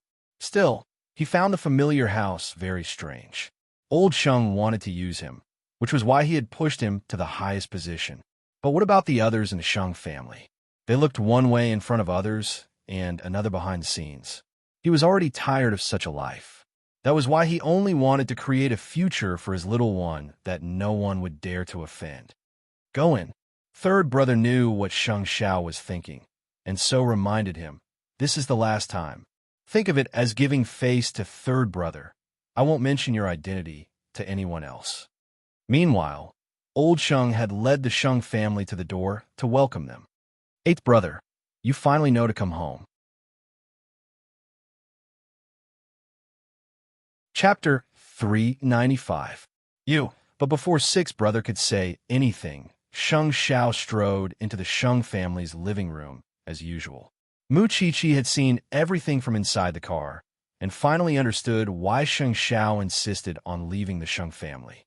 Although he appeared to be the crown prince of the Sheng family, none of the Sheng family members around him were sincere. They relied on him, used him, mocked him, and even schemed against him. Everyone knew that Sheng Xiao was powerful, but none knew that the crown prince of Huang Yao was a man of flesh and blood. Come out, little sister. I'll take you to change. Third brother quickly said. Meanwhile, the entire Sheng family had returned to the living room. However, the old man did not let Gu Xiling show herself to maintain a sense of mystery, which was to give Sheng Xiao a little mystery and surprise. Eighth brother, I thought you were serious this time. I didn't expect that it's still your trick to torture me. I thought that you would learn your lesson from seventh sister, sixth brother. Why is your mouth still so annoying? Sheng Xiao retorted. Didn't you dump Mu Chi, even though you care about her so much? Because she's not as important as your position as the crown prince. Why would you pretend to be a good person in front of me? Sixth brother, it was taboo for old Sheng to hear Mu Chi's name now. Eighth brother finally came back. If you piss him off again, you'd better get out of here too. Sixth brother was upset, but turned away and said nothing else. Sheng Xiao did not explain either. What's wrong with that? Either way, sixth brother would see how good I am, wouldn't he? Don't say things that hurt family ties now that you're back. Don't mention anything about Mu Chi in the family. And you haven't met the young lady of the Gu family, have you? You could meet her today. That's the highlight, isn't it? Sheng Xiao leaned back on the sofa and did not refuse. Still, he raised a brow when he looked up to find a familiar figure standing upstairs. He did not expect that Chi'er looked good in a white coat and looked quite different in servant clothes. He would let her show him alone in the future. As a matter of fact, Gu Xiling had been upstairs watching Sheng Xiao for a long time. This man was really dangerous. He was like a fully armed monster, full of uncertainty. He was indeed as arrogant as the rumors said. Looking at his eyes, he should also be decisive and ruthless enough. Sure enough, a good man, placed in a group of men, would have his own special points. Gu Xiling curled her lips. She was satisfied with this man. Soon, the butler came upstairs and asked Gu Xiling to go downstairs. She was also prepared to meet Sheng Xiao, so she naturally dressed up nicely. Mu Chi looked at Gu Xiling from different angles and suddenly found the woman familiar. Soon, Gu Xiling came downstairs and approached everyone, while old Sheng promptly smiled at Sheng Xiao. This is an important guest of the Sheng family. Come and get acquainted. He looked up at Gu Xiling. She was indeed beautiful, but she was not as seductive as Xiao Chi'er upstairs. Gu Xiling was arrogant, so she would not take the initiative to show goodwill. Grandpa Sheng glanced at Gu Xiling and said to Sheng Xiao, Why aren't you moving? This is Xiling.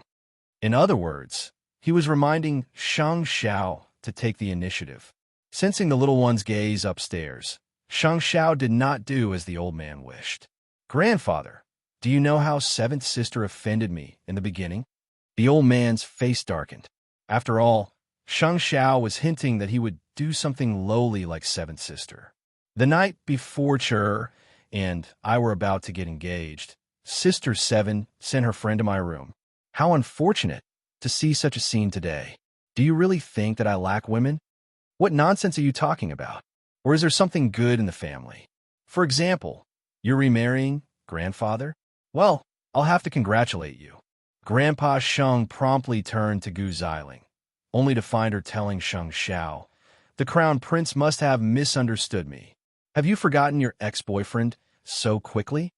Sheng Xiao asked in return, his gaze unusually sharp. Gu Xiling really did not expect that Sheng Xiao would be so unscrupulous about such things. Why did he always appear so open and bold? I'll forget. You might forget your favorite, but I don't intend to forget my Xiao Qi. Sheng Xiao's tone was matter of fact, and he added when he saw Gu Xiling's expression turn sour. You seem nervous, Miss Gu. What, are you afraid of me? Of course she was afraid of his mouth. Eighth brother, how could you embarrass Miss Gu in front of so many people? Grandpa Sheng quickly stepped forward to stop them from continuing their conversation. I've always been like this. Is this the first day you met me? Sheng Xiao appeared dangerous and cynical. Don't you know? I'm going to announce tomorrow. Announce what? The old man paused halfway through his sentence. He had wanted to say that he would announce Sheng Xiao and Gu Xiling's engagement tomorrow, but given Sheng Xiao's temper, he would definitely be reluctant if he knew about it in advance. With that being the case, it was better to leave the main event for tomorrow. Since you're back, we'll talk about it later. There's always a chance. Eighth brother, since you're back, I'll take it that you've chosen Huang Yao and the Sheng family. Don't mention Mu Chi-Chi again, since your identities are different. Do you mean there's no difference between Miss Gu and me? Miss Gu is a guest. You have to take good care of her. Don't target others like this. Miss Gu is so cold. She shouldn't be afraid of me targeting her. Sheng Xiao smiled playfully. Things seem to be fun. I'm suddenly looking forward to tomorrow. Go back to your room and rest. Come back to work in Huang Yao from the day after tomorrow. And second brother, go to eighth brother's room for the handover. No need, Sheng Xiao quickly said. We'll talk about it the day after tomorrow. Since Sheng Xiao was back, Grandpa Sheng did not think that Sheng Xiao would leave, which was why he was not in a hurry. And looking at Sheng Xiao's plain attire, he knew that he must have been looked down upon by the Shen family. Be a good crown prince of Huang Yao. There are some things you can't force, and those ill-fated relationships should be severed. Celebrate Grandpa's birthday tomorrow. Chapter 396. The old man flashed a rare smile at Sheng Xiao's words. Sheng Xiao did not say anything else. He simply glanced upstairs, but the corridor was empty. Sheng Xiao returned to his familiar room and saw Mu Chi-Chi taking off her clothes. He quickly reached out to stop her. I haven't seen enough. Mu Chi-Chi was taken aback. She glared at Sheng Xiao. You like this dress? No, I like you. Sheng Xiao lifted Mu Chi-Chi's chin. You can wear it for me when we get home tomorrow. You don't have to wear underwear. Mu Chi-Chi blushed at once. Just the thought of that scene was enough to make her explode. She had thought that Sheng Xiao did not like women to be too exposed. But you always surprise me. There's something on the table that the old man gave you. Go and have a look. Sheng Xiao tilted his head and saw the documents on the table. It was the shares he had given away before. Now it was back in his hands. Sheng Xiao did not think much about it. He called Su Che and asked him to make the necessary arrangements. Tomorrow would be even more fun. Mu Chi-Chi changed and walked to Sheng Xiao. She sat on his lap. Why did you call Su Che? Of course. Tomorrow's show will be more exciting. Sheng Xiao replied. What do you want? To make the old man hate me to the bone. Mu Chi-Chi became serious at Sheng Xiao's words. Do you really have to pay such a big price to be with me? I would do it tomorrow, even without you, because he would not let anyone control his life. It was only a matter of time before his relationship with the old man reached this point. Muchichi had to admit that the old man was greedy, snobbish, stubborn, and dictatorial. He treated his children and grandchildren as playthings and chess pieces. Others could live a painful life under his control, but that person would never include him. Muchichi thought about it. In the end, she held Sheng Zhao's hand gently. From the day I fell in love with you, I chose a path to advance and retreat with you. So, no matter what you do tomorrow, I will bear the consequences with you. Silly thing. Sheng Zhao held Muchichi's hand, their fingers intertwined. Tomorrow was destined to be a lively day. The next morning, third brother knocked on Sheng Zhao's door. He had prepared breakfast for Muchichi in advance.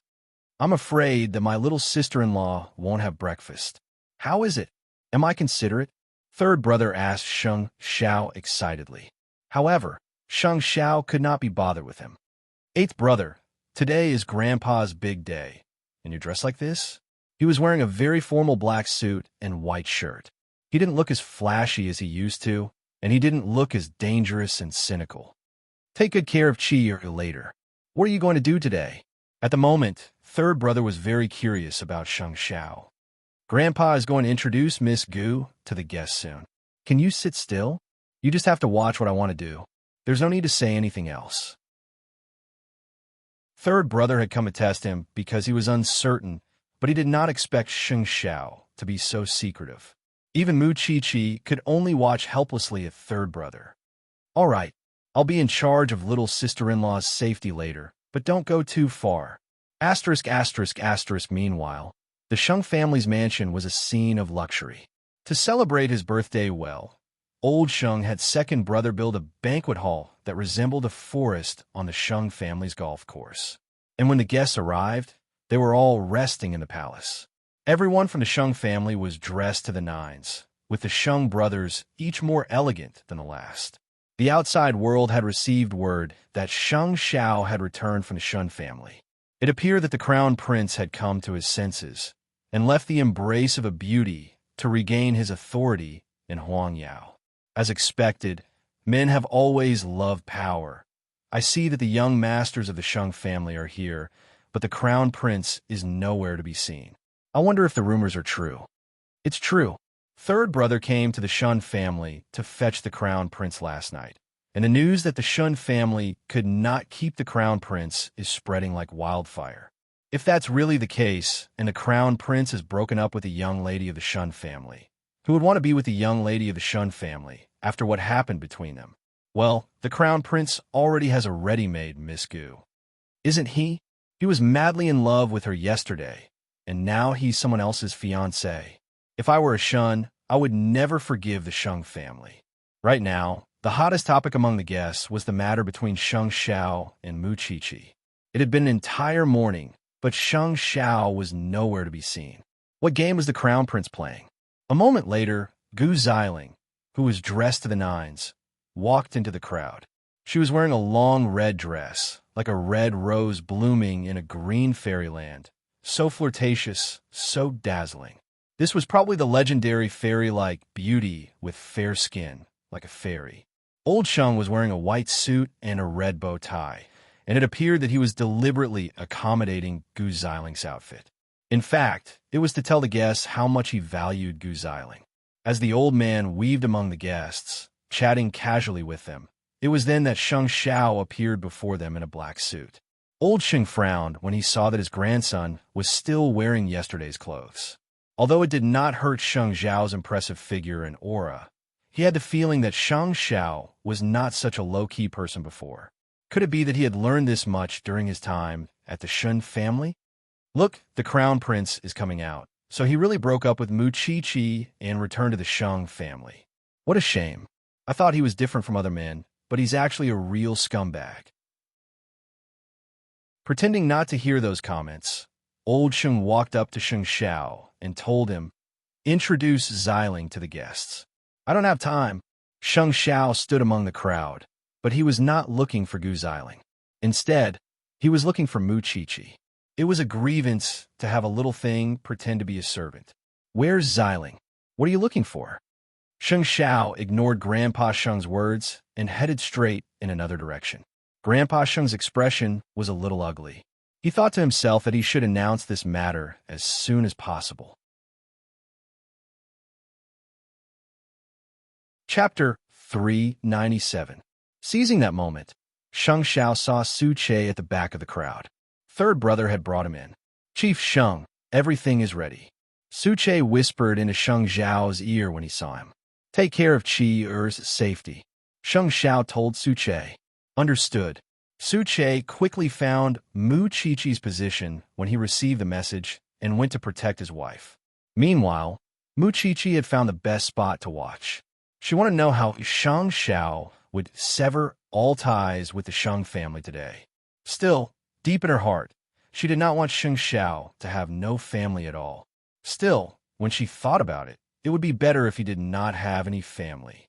When the old man saw that almost all the guests had arrived and everyone was laughing and joking, he took Gu Ziling's hand and walked to the most eye-catching spot, ready to announce the engagement between Gu Ziling and Sheng Xiao. "Everyone, I am very honored to be able to meet all of you today. Thank you for taking time out of your busy schedules to attend my birthday banquet, and I hope that everything goes well for you." The guests' gazes were promptly drawn to old Sheng. On this beautiful day, this old man is not only going to spend a beautiful day with everyone. More importantly, I believe everyone has seen that my grandson, Sheng Xiao, has returned to the Sheng family. I am very pleased that he has repented from the wrong path. That is how family is. Blood is thicker than water, and we should never give up. That is why I would like to announce two things on such an occasion today. The first is that my grandson, Sheng Xiao, would continue to lead Huang Yao to a more glorious path. As for the second, old Sheng turned to Gu Ziling beside him. I intend to have Ziling but before Grandpa Sheng could finish his words, a group of people in suits entered the Sheng family's home with work tags hanging on their necks. Old Sheng looked at the butler in confusion, who explained, "Master, they say that they are in charge of a charity organization." "Charity organization? What are they here for?" "Well, we have received a donation from Mr. Sheng Xiao, which is why we are here to sign a contract." The other party answered, "I'm sorry. I really didn't know it was your birthday banquet. Sorry for disturbing you." Eighth brother, Sheng Xiao stepped out from the crowd of guests and went up to the staff. He reached out to take the donation agreement and wrote his name on it without checking it carefully. At the same time, he looked up at the old man with a meaningful smile. "I thank Mr. Sheng Xiao for your gift and support on behalf of those patients with serious illnesses." "You're welcome. My assistant will deal with the follow-up procedures later. You can leave now." "All right. Sorry to bother you." Soon, the man left. Meanwhile, Grandpa Sheng looked at Sheng Xiao in confusion. "Why do you want to do charity today?" "To accumulate good karma for you." Sheng Xiao smiled. "Moreover, this is only 10% of Huang Yao's shares. It shouldn't be much, right?" The old man was stunned. "What did you say?" Second brother and sixth brother, noticing that the atmosphere wasn't right, quickly went up to the old man and held him up. Eighth brother, "Are you kidding me? I still have some left. I wonder if there's anyone here who's interested." Sheng Xiao put his hands in his trouser pockets, looking very much like a playboy. Eighth brother, Grandpa Sheng pointed at Sheng Xiao, his fingers shaking.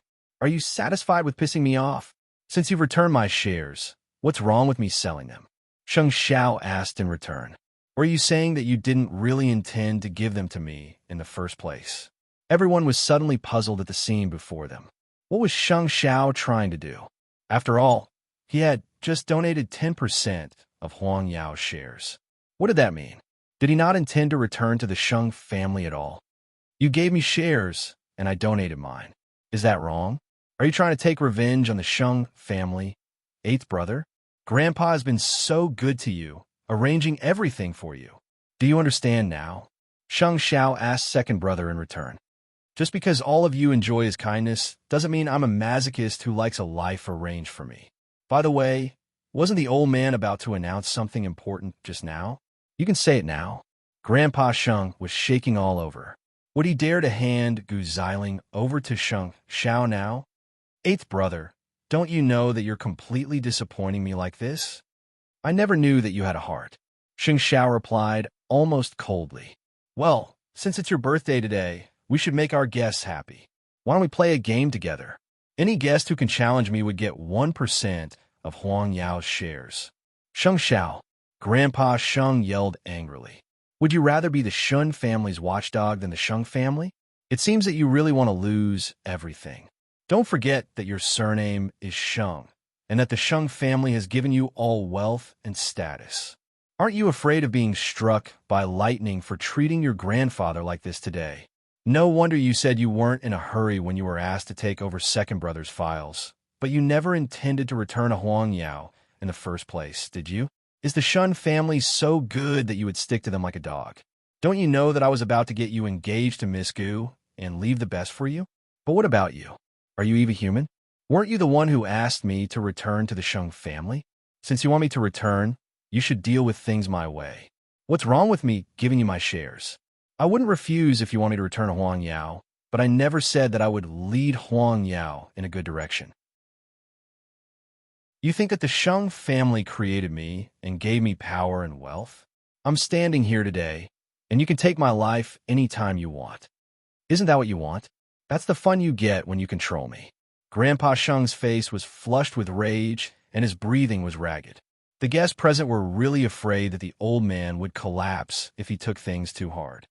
It's all because of Mu Chi-Chi. Chapter 398. The old man felt a pang in his chest at those words. It seems that our family's fate has come to an end today. You don't want Huang Yao, the Shung family, or your family. I can grant you all that, but don't you ever come begging me on your knees again. I would never let you return to the Shung family. You want to sever all ties with the Shung family, don't you? You would rather be the Shun family's powerless, poor son-in-law who idles about? I'll grant you your wish.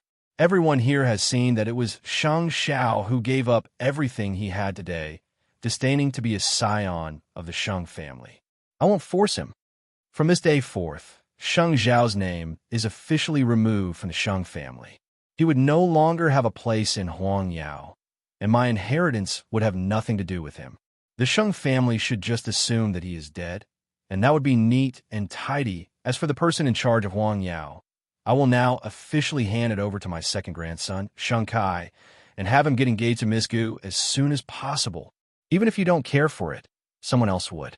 I hope that every guest here could bear witness that Sheng Xiao has betrayed the Shung family today and would be cursed and blacklisted by the Shung family for all eternity. From now on, if Sheng Xiao seeks employment from any of you, I implore all of you to remember his face today and to see if such a person is worth hiring with a high salary. Sheng Xiao's dark eyes held infinite meaning. Was the old man calling for all the nobles of Jianchuan to encircle him? Still, it did not matter. Since things had come to this, he had long since expected such an outcome. The other Sheng family members looked at Sheng Xiao in pity, believing that he had been blinded by greed and was willing to give up all of Huang Yao for Mu Chi-Chi. They were even more pitiful because the old man's words meant that Sheng Xiao's position as crown prince would no longer exist. The scions of the aristocratic families he had offended and the young masters of the rich families he had humiliated would all turn against him for vengeance. Even so, did that not matter?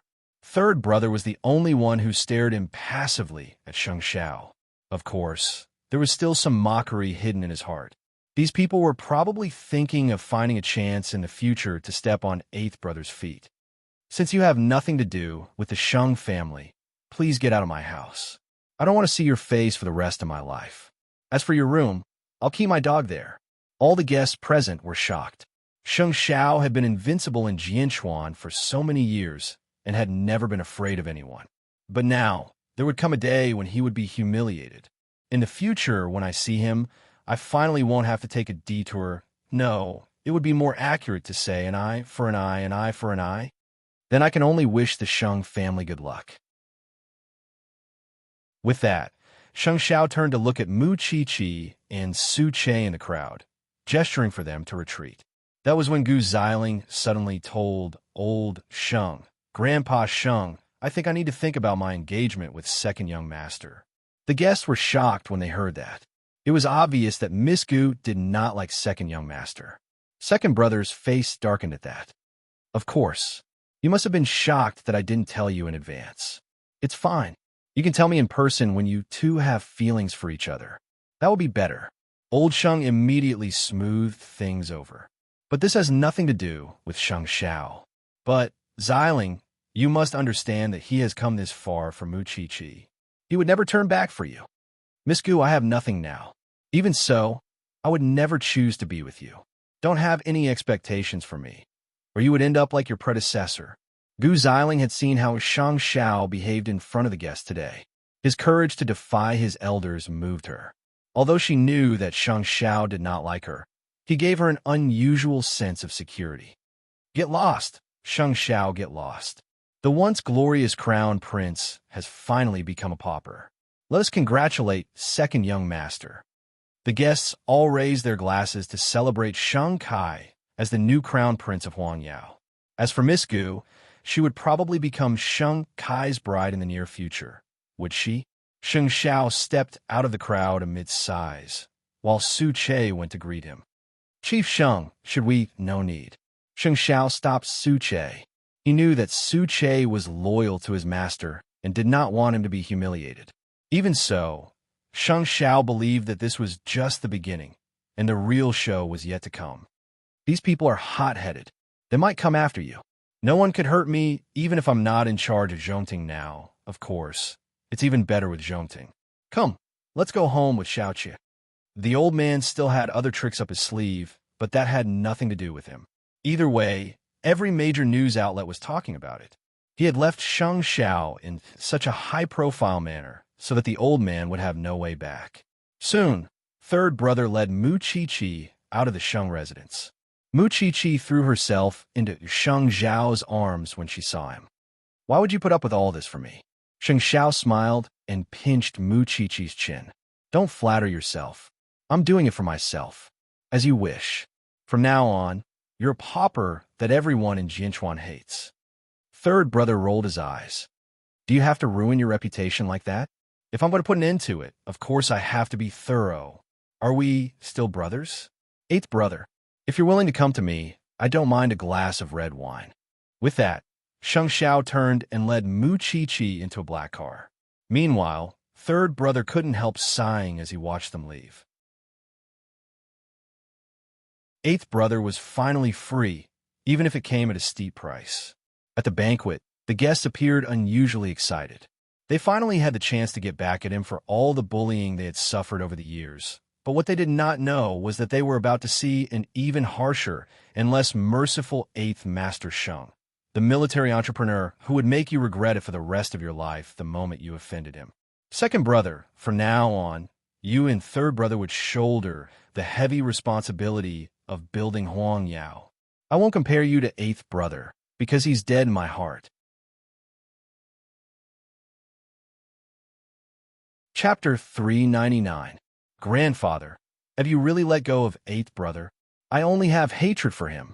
With those words, the old man gestured at Gu Xiling with his chin and told Shang Kai, Miss Gu clearly can't accept you, but you're the only one in the Sheng family who is worthy of her. Moreover, I've already said it, so the Gu family and I will soon arrange your marriage. I understand, grandfather. And what old Sheng was going to do next was to make sure that Shang Xiao would have no place in Jinchuan. He did not want to stay to live in this world, or rather, hang around in front of him. Shang Kai's gaze followed Gu Xiling. He was determined to have this woman, not just because she was beautiful, but also because she made him want to conquer her. But he did not know that the scales in Gu Xiling's heart were already tilting towards Shang Xiao. She might have been born to like men, without power or influence. Sheng Zhao's departure from the Sheng family had spread like wildfire, and the entire city knew about it. Oddly, however, there was no news about Sheng Xiao or the Shun family. Old Shun did not say whether the Shun family would accept him as a live-in son-in-law, and Sheng Xiao did not seem to have returned to the Shun family either. Since he liked the Shun family style, he had bought another villa not far from the Shun's house in the same style as the Shun's. That way, Mu Chi would not feel unfamiliar, even if she moved in right away. Since you like the Shun's house, can't you just stay there? Sheng Zhao's gaze followed her face as he explained seductively, I can't do whatever I want to you whenever and wherever I want if I stay here. What about Jingting? We don't need anything that has anything to do with the Sheng family. I'll arrange for someone to move our things out tomorrow. We already have several homes. Sheng Xiao pulled Mu Chi and hugged her, telling her, this is the only place we'll have from now on. Mu Chi nodded. In truth, she did not really mind where they were staying, but this place was very close to the Shun family, and she liked the good feng shui. That was why she gladly accepted Sheng Zhao's arrangement. Wherever you are, I am. Who asked you to be my man? Sheng Xiao enjoyed it very much and brought Mu Chi to the dining room. He had Su Che decorate the place because he wanted to celebrate his new life with his little one. It was rare for Mu Chi to wear a white lace dress. Her figure was voluptuous and full of temptation. He really could not tell that the little one had grown up to be able to seduce men. The two had a candlelit dinner. Sheng Xiao even extended his hand and invited the little one to dance with him. Their bodies were soon pressed against each other, and Mu Chi was intoxicated by the pleasant atmosphere. I'm always worried when you abandon everything and come out of the Sheng family. What are you afraid of? Sheng Xiao asked. I'm afraid that you'll feel that I've treated you badly and regret it. Then, you'll have to love me even more, Halfway through the dance, Sheng Xiao suddenly picked Mu Chi up and put her on the dining table before pinning her down. Mu Chi simply hooked her arms around his neck, and the two of them began a wild night at the dining table. The lively day was finally over, and the Sheng family could finally sit down and enjoy a moment of peace. Once the old man calmed down, he began to think about Sheng Xiao. Is Jingting one of the Sheng family's properties? The old man asked. Sheng Kai thought about it and answered Grandpa Sheng.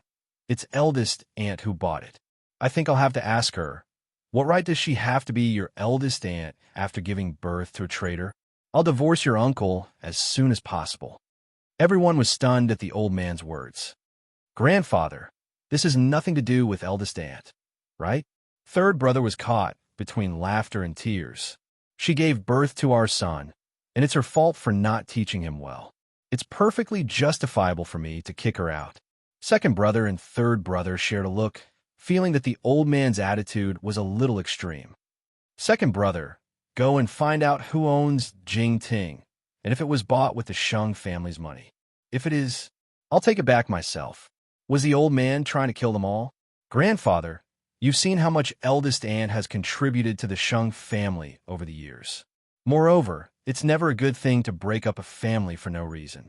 I have the final say in this family. The old man was very stubborn. Do as I say. By the way, keep a dog in Sheng Zhao's room. A loyal dog. In that very moment, no one could argue with the old man. He probably hated Sheng Xiao too much.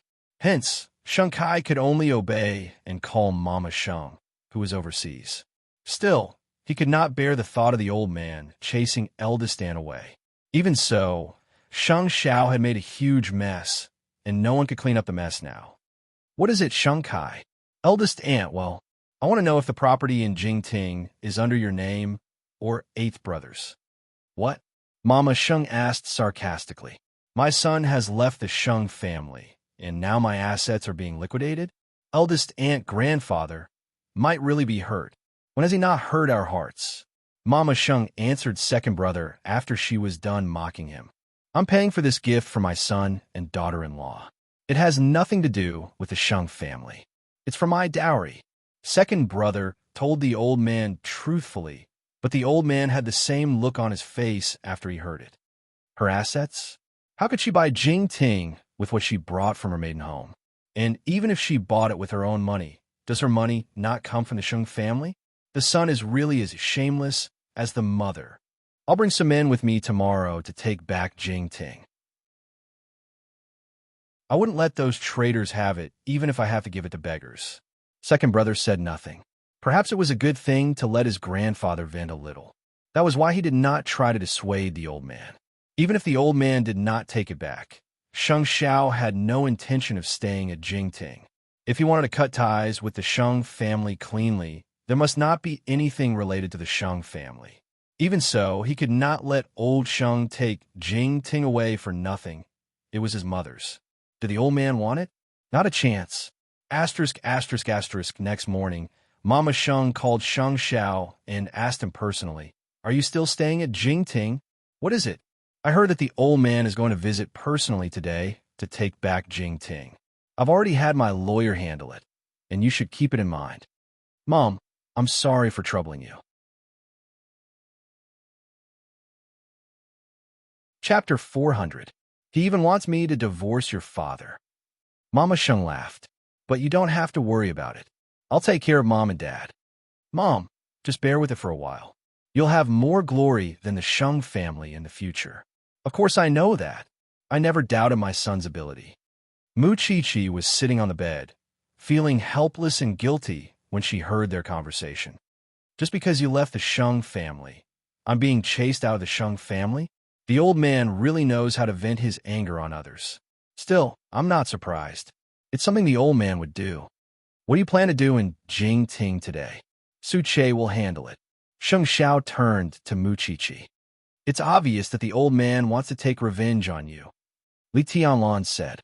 Revenge? Huh. It was Sheng Xiao's disdainful voice toward the old man. Since the old man wanted to put on an act, he would keep him company. That morning, Su Che was ordered by Sheng Xiao to move to Jing Ting. Still, the men he brought were all skilled, just in case there was a chance of a fight. Later, the old man arrived at Jing Ting with his men, assuming that Sheng Xiao was still staying there when he saw that there was someone in the house. The sarcasm in his heart deepened. Master, I'll tell the people in the house to leave. The butler did not want a direct confrontation between the old man and Sheng Xiao, and so took the task on his own. Leaning on his walking stick, the old man stood ramrod straight in Jing Ting's garden. Tell the people in the house to leave with dignity if they're leaving. Don't claim to leave the Sheng family while hogging their belongings. All right. The old butler entered Jing Ting's house, but found that there were only a few workers packing Sheng Xiao and Mu Chi-Chi's belongings. The old butler breathed a sigh of relief and asked, "Who's in charge?" Su Che put down the things in his hand and approached him. "I am, old man. What's the matter? I'm the butler of the Sheng family. We're here to take back Jing Ting." Su Che looked at the old butler for a moment, then said, "I'm sorry, old man. We are only responsible for taking care of the former owner's things. As for who can take them back, that is not up to us.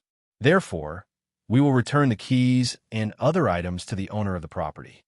After hearing that, the old butler returned to Grandpa Sheng's side and told him, "Master, Sheng Xiao is not inside. There are only some workers packing his things. Take your men inside and keep an eye on them. Don't let anyone take anything that belongs to the Sheng family. Sheng Xiao has nothing now. Who knows, he might steal it." The old butler was astonished when he heard those words. He had never expected the old man to say something like that. Such humiliating words. Go ahead. Whatever they packed, open it and check. This doesn't seem to be a good idea. I'm telling you to go, so go. These workers did not do anything wrong. Why should he vent his anger on them? Moreover, what good would it do for the old master to humiliate these people? Be that as it may, the old butler led his men into the living room and told Su Che and the others, "Sorry to trouble you, but we would like to open the bags for inspection." In truth, Su Che knew very well why Grandpa Sheng was here, and so smiled. "What? Afraid that we'll take Jing Ting's things? We're just taking precautions. I hope you understand. It's fine if you want to inspect it, but please show us the proof of ownership. I heard that this house doesn't belong to the Sheng family. If that's the case, you have no right to question our actions if you can't show us the proof." Su Che answered the old butler firmly. "Young man, we're all just trying to make a living. Why do you have to make things difficult for an old man like me? But you're making things difficult for me when I'm not making things difficult for you." Su Che replied, "Show me the proof, and I'll open the boxes right away. Otherwise, please don't interfere with our work." Helpless, the old butler was about to leave when Grandpa Sheng walked in and told Su Che, "Do lowly people like you have a right to speak to my butler?" This is already a favor for you, and yet you don't know what's good for you. Men, open the boxes right now. Grandpa Shung's men were about to make a move, but Suche caught them by the arm and dislocated them with a light touch. I don't know who you are or what's so great about you, but I'll make anyone who interferes with my work suffer a fate worse than death. Suche's skills were clearly professional at first glance. Naturally, Grandpa Shung's men were wary. Old master, why don't we just let it go? Let it go? This is the Shung family. It's not up to others. Suche said nothing else and promptly called the police. Soon, Mama Shung's lawyer and the police entered Jingting together. Oh, it's old Shung. I've heard a lot about you. Grandpa Shung would never spare the young policeman a glance, and promptly told them, these people want to take something from the Shung family.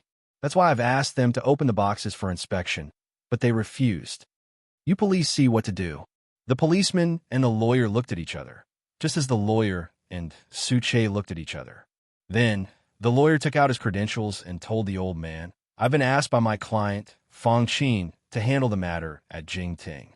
I'm sorry, old Shung, but I have the proof of ownership, investment, and every source of funds to buy this house. This definitely has nothing to do with the Shung family, which is why there is no reason for you to come here today. The old man sneered at that.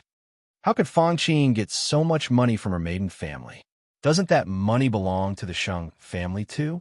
The law only recognizes words in black and white. The lawyer emphasized. You may be my client's father-in-law, but I still have to tell you that this house has nothing to do with you. If you insist on pestering me, then I won't be polite either. Why would you dare to offend me if you know who I am? Since Grandpa Shung couldn't take it by force, he began to act shamelessly, pressuring the lawyer with his status. I don't care who you are. Even the president is equal before the law. The lawyer replied stubbornly.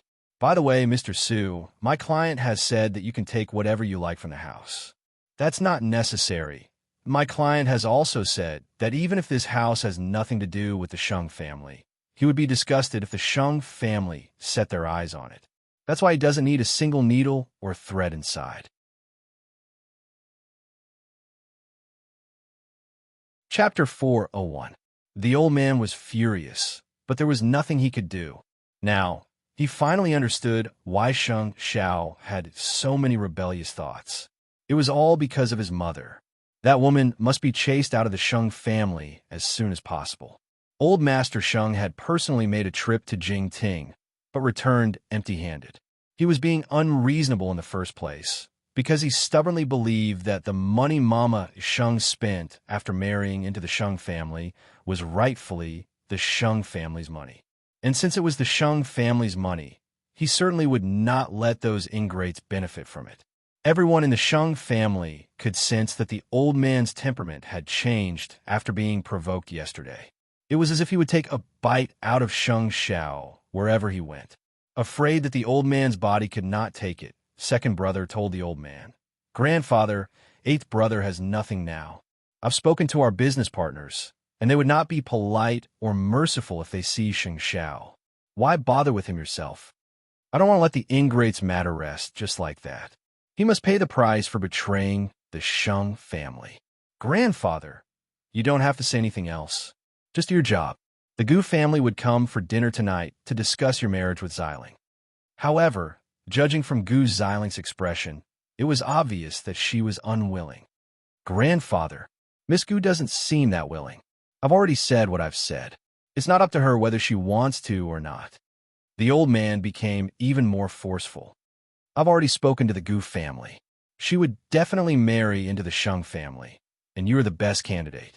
Second brother said nothing, but he knew very well that Gu Xiling had no feelings for him.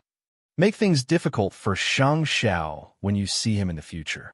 Sheng Kai nodded to appease the old man. Don't worry, grandfather. I won't let eighth brother off. Satisfied, the old man returned to his study and called his son. Eldest brother, I'm giving you two clear choices. 1. Get out of the Shung family and out of my sight like that unfilial son of yours. 2. Divorce Fong Qin. Papa Sheng was completely unaware that things would turn out this way, and so asked the old man awkwardly, Father, What does this have to do with Xiao Qin? She's my wife. How could you instigate a divorce between us? Then do you want to choose the first option? Dad, I'll give you 3 days. Give me a reply once you've thought it through. Old Sheng gave his final ultimatum, as if he was not giving Papa Sheng any chance of survival. Mama Sheng heard their conversation and smiled. You don't have to feel troubled. I'll pack my things and go back to Jianchuan in 2 days. Unable to bear it, Papa Sheng grabbed Mama Sheng's arm. Xiao Qin, what would you do if we really split up? I still have a son and a daughter-in-law. It won't be very tragic, but I know that you won't give up your career in the Sheng family. If that's the case, you should make a decision as soon as possible so that everyone won't suffer. Mama Sheng shook off Papa Sheng's hand and turned to return to her room. There was nothing she could do if old Master Sheng wanted to kill her. Of course, Mama Sheng never intended to let Sheng Xiao know about it. That was why she had planned to divorce her husband behind Sheng Xiao's back, but old Sheng would not let the family have peace. He spread the news of the couple's divorce, letting everyone know that it was because of Sheng Xiao that the couple had fallen out of control. Hence, Sheng Xiao was filled with regret. Would Sheng Xiao have such a huge reaction? On the other hand, Mu Qiqi felt very guilty. Would Dad and Mom really divorce because of us? Sheng Xiao called Mama Sheng to ask about Papa Sheng's attitude. Mom, if Dad is reluctant to leave you and is willing to leave the Sheng family, I would help him regain his pride as a father. But if he chooses the Sheng family and not you, there is no need to keep some people. Give us 2 more days, 8th brother. If Dad chooses you, I'll have Su Che send a helicopter to pick you up. Wait for my reply. Over the years, Papa Sheng's attitude had changed under the old man's constant pressure. Even so, he was abroad with his wife, and his life seemed to have returned to when they were newlyweds. He could not bear to part with Mama Sheng. However, the old man was insistent on forcing him, and he could not make a decision at once.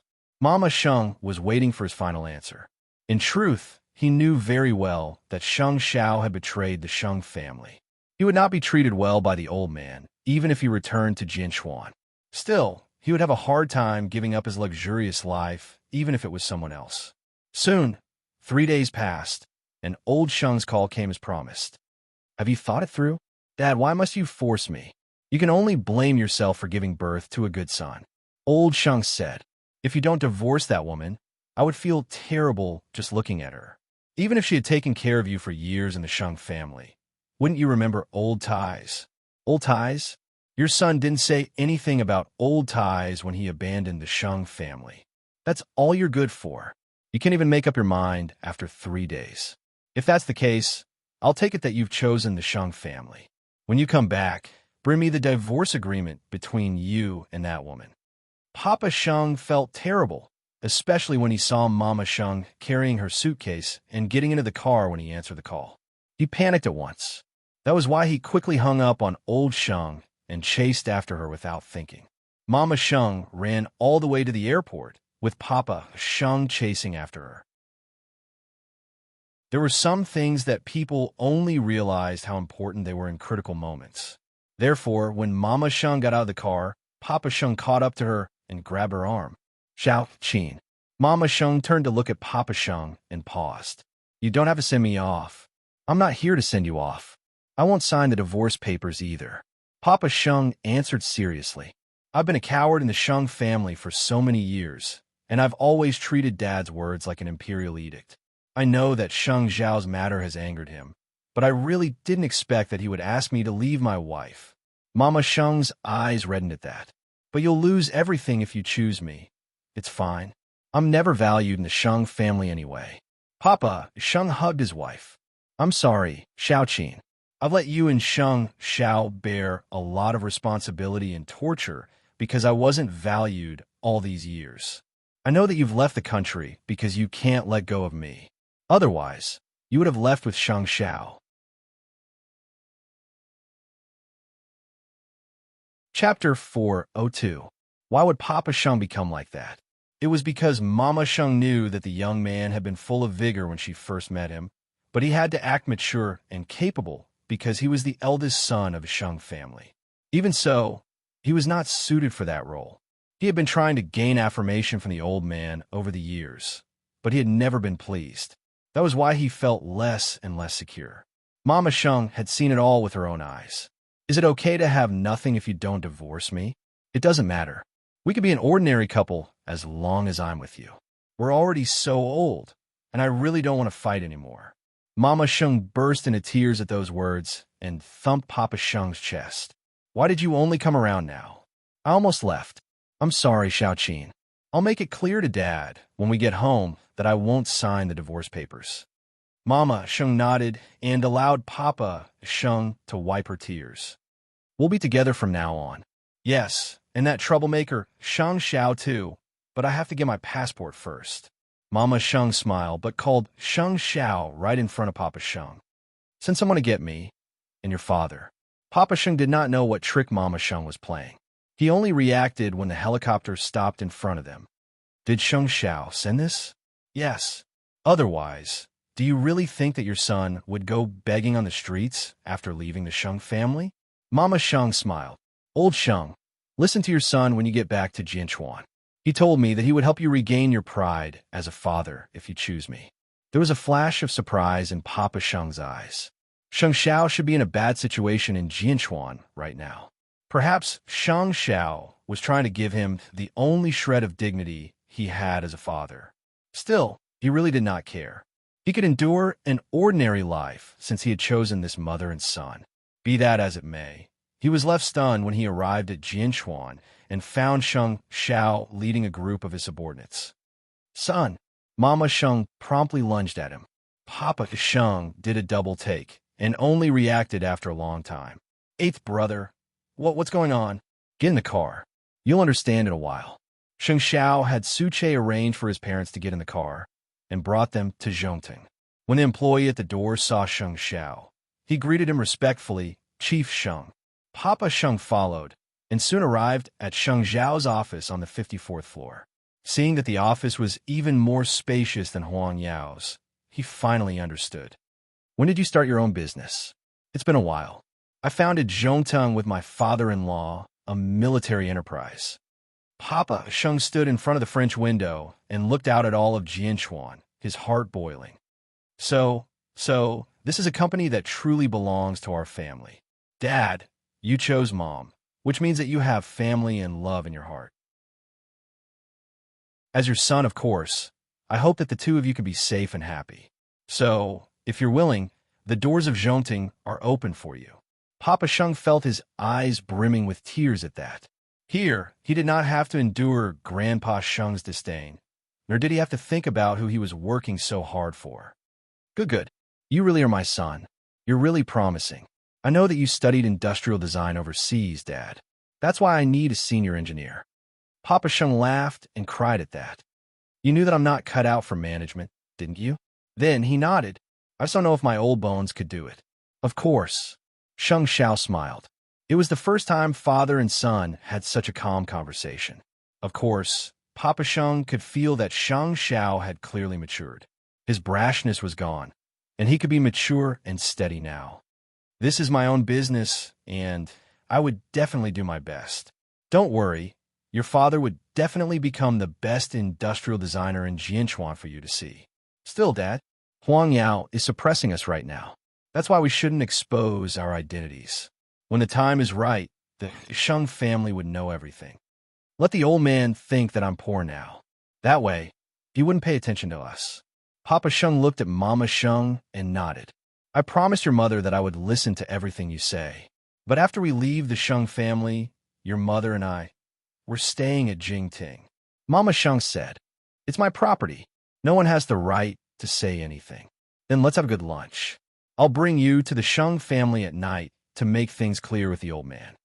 Where's Xiaoqi? Mama Sheng couldn't help asking, missing her fiancé dearly. She's at the forensics lab. She'll meet you tonight. Sheng Xiao replied.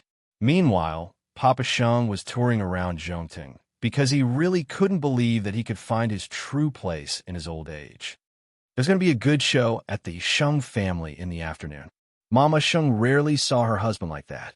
Her eyes were twinkling just like when he was young, but she was still worried that her husband would be hurt when they returned home. Of course, the old man is a brave warrior. Your father used to hate him too, but it's because I've seen him like this that I'm never willing to give up on him. Sheng Xiao put his arm over his mother's shoulder as a silent consolation. You're the only one who can protect me tonight. Do you even need to ask? Old Sheng was very certain that his eldest son would definitely choose the Sheng family. But why? Because he had been a wimp all his life. He couldn't give up on his wealth and glory in his middle age. To him, women were not worthy of respect. He could just find another wife if he lost his wife. What's more, a disobedient one. That was why old Sheng never imagined that his eldest son would say no to him one day. After waiting for a day and a night, the old man finally got to see his eldest son. But why was Mama Sheng still with him? The old man looked rather displeased. Didn't I only ask you to bring the divorce papers? You don't have to divorce this woman in front of me. Papa Sheng turned and glanced at Mama Sheng before telling the old man, Father, I'm not getting a divorce.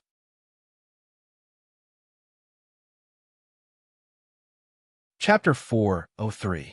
What did Xiao Qin do wrong? Papa Sheng asked the old man in distress.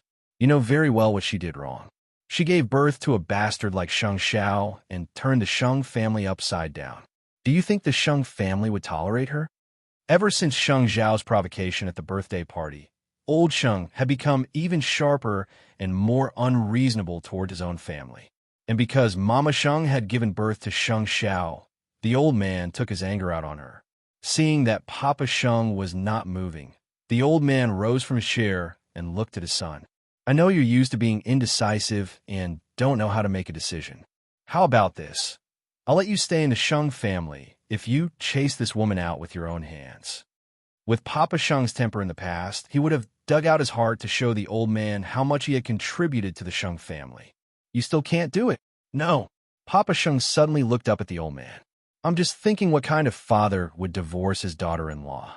I'm thinking what kind of father would humiliate his daughter-in-law like that and treat everyone as if they were not human. I'm thinking what kind of father would force his own child to this extent. Are you even human? Papa Sheng suddenly asked old Sheng loudly. I've had enough of you over the years. How much longer do you think you can do whatever you want? Do you really think you're an emperor? The old man suddenly laughed at Papa Sheng's words. What? Are you going to learn from your son and betray the Sheng family? Isn't it normal for a father like you to be betrayed? Papa Sheng encouraged himself inwardly and became strong. Do you still want my inheritance? Do you still want your place in the Sheng family? If you still want to, then kneel down and apologize. At that, Mama Sheng was about to step forward and argue with Grandpa Sheng when Papa Sheng stopped her. I'm sorry, but I really don't want it. What did you say? I said I don't want anything in the Sheng family, but I'm never divorcing Xiao Qin. Papa Sheng said firmly. I hope that when you play with people's hearts, you will think about whether you will have a good end. Xiao Qin, let's go. With that, they were about to leave the house. But Grandpa Sheng was puzzled. Boss, did you take the wrong medicine? I can understand that. But you? After being a coward for so many years, who are you trying to show your strength to? It's not that I'm strong. It's that you'll lose more and more family members. Just wait and see. Eldest brother, you have to know that once you walk out of this door, you will be just like your unfilial son. You will never get anything from the Sheng family. In the past, I saw Huang Yao as more important than my life. I thought that as long as I worked hard, you would be able to see my existence. But now, I don't care about any of that. That's why the Sheng family and Huang Yao are nothing to me. You could just guard your Huang Yao and die alone. This time, Papa Sheng did not turn around. He wasn't as weak as before. Instead, he directly shed all pretense of cordiality with the old master. He wasn't afraid of anything. This time, Mama Sheng didn't even have time to speak. Grandpa Sheng watched them leave with a complicated look in his eyes.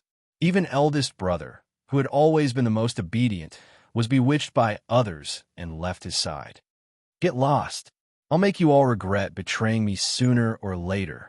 Soon, the other members of the Sheng family learned about Papa Sheng bringing Mama Sheng home and causing a ruckus at the Sheng residence. Third brother and his brothers felt a lot at that. Grandpa's personality changed drastically that day. He seems to be harder to get along with than before, and his control over his family has increased too. Maybe he's afraid. Second brother answered, looking at his younger brother. Did you know? I really think that eighth brother has gone too far this time. How could he embarrass the Sheng family in front of so many guests? Third brother couldn't help frowning at that. Second brother, I thought you understood eighth brother. He has a responsibility as a descendant of the Sheng family. He does have a responsibility, but don't you think it's too heavy to put the burden of Huang Yao on his shoulders alone? Third brother asked Sheng Kai, pointing at his own shoulder. Yes, he did choose a deadly method, but you should know what kind of person our grandfather is. He forced eldest uncle and eldest aunt to divorce today. Eighth brother wouldn't have taken that path if he had a way out. I don't think he did anything wrong this time. The two brothers had diverged over the matter. It was no wonder that Shang Xiao told him about enchanting and not second brother. Shang Xiao believed in Shang Kai's ability, but he still held back. Let's not talk about that. What do you think about Grandpa letting you marry Miss Gu soon? She doesn't want to? Third brother laughed at those words. She would be your undisputed wife whether she wants to or not. Why else do you think eighth brother is fighting against the old man? You should persuade her too. It's a foregone conclusion. The two brothers returned to their respective rooms after discussing the day's troubles. However, second brother found Gu Xiling drinking again in the Sheng family's garden. Second brother's words suddenly flashed in his mind, and Sheng Kai walked up to Gu Xiling. Still not sleeping? He asked. I'm thinking about how to break free from this marriage. Do you really not want to marry me that much? Second brother asked Gu Xiling. Gu Xiling suddenly looked up at second brother with a glass of red wine in hand. Yes, if I had a choice, I would rather be Sheng Xiao, who has nothing. Second brother chuckled and told Gu Xiling, just accept your fate.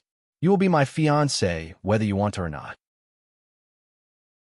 Moreover, you are so proud and have lived with someone else.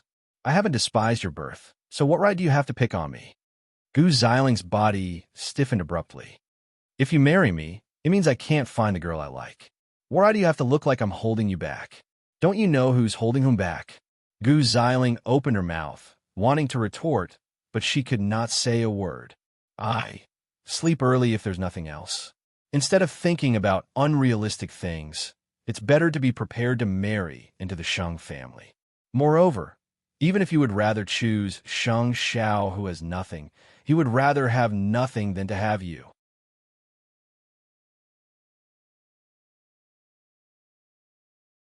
Chapter 404. A woman like Gu Xiling indeed came from a wealthy family. Her behavior and demeanor were like that of a young lady from a wealthy family. However, she also had the arrogance of a wealthy socialite. Hurt, she felt that the world had wronged her, that everyone should give in to her, and that it was only natural for everyone to be nice to her. At first, Sheng Kai would accommodate her, but as time went by and he understood her inner world, Sheng Kai realized that it was no wonder that Sheng Xiao would risk his life to leave the Sheng family. After all, Gu Xiling was a galaxy away from Muqiqi, and yet he had no choice but to marry such a woman. After all, he did not have the courage to betray the Sheng family and the old man. Gu Xiling had never seen Sheng Kai lose his temper, and she probably felt that she was innocent. Women always like to choose the strongest man. She did not think that she was wrong. In her eyes, Sheng Kai seemed to be angry out of humiliation. That night, the atmosphere in the Sheng family was solemn. Everyone was trembling in fear even as they ate, afraid that they would infuriate the old man if they were careless and be chased out of the house just like that. There was no consideration for family. Even so, there was warmth like never before in the Sheng family at Empire Hotel. Mama Sheng quickly went to hug Muqiqi when she saw her, but Muqiqi gently pushed her away. Mommy, don't hug me. I smell. Mama Sheng smiled, unconcerned. Why can't I if my son can stand it? I've been helping out at the forensics lab in the first few days of school and couldn't report back. It would be better when I get back to school. Muqiqi explained. Since you've chosen this path, Mommy would definitely support you. Papa Sheng suddenly felt a little ashamed when he saw how close his wife was with Mu Chi-Chi. Chi-Chi, it's all my fault for mistreating you in the past. Don't take it to heart, and I'll treat you like my own daughter from now on. Mu Chi-Chi smiled and glanced at Sheng Xiao. Before answering Papa Sheng, I'm already very grateful that you've come back and not let Xiao Xiao lose his family. Let bygones be bygones, and we should look forward as a family. You're right, Chi-Chi, Mama Sheng said, looking bashfully into Papa Sheng's eyes. It's been so many years, but this is the first time I've seen your father scolding that old man. I would have forgotten that he has a temper if he wasn't like that. I wouldn't have known how vast the skies are if I didn't come out. Papa Sheng sighed before asking Sheng Xiao, when do I need to start working? As soon as possible, but your mood, as long as I work, I can forget those unhappy things in the past. Don't worry, Papa Sheng replied.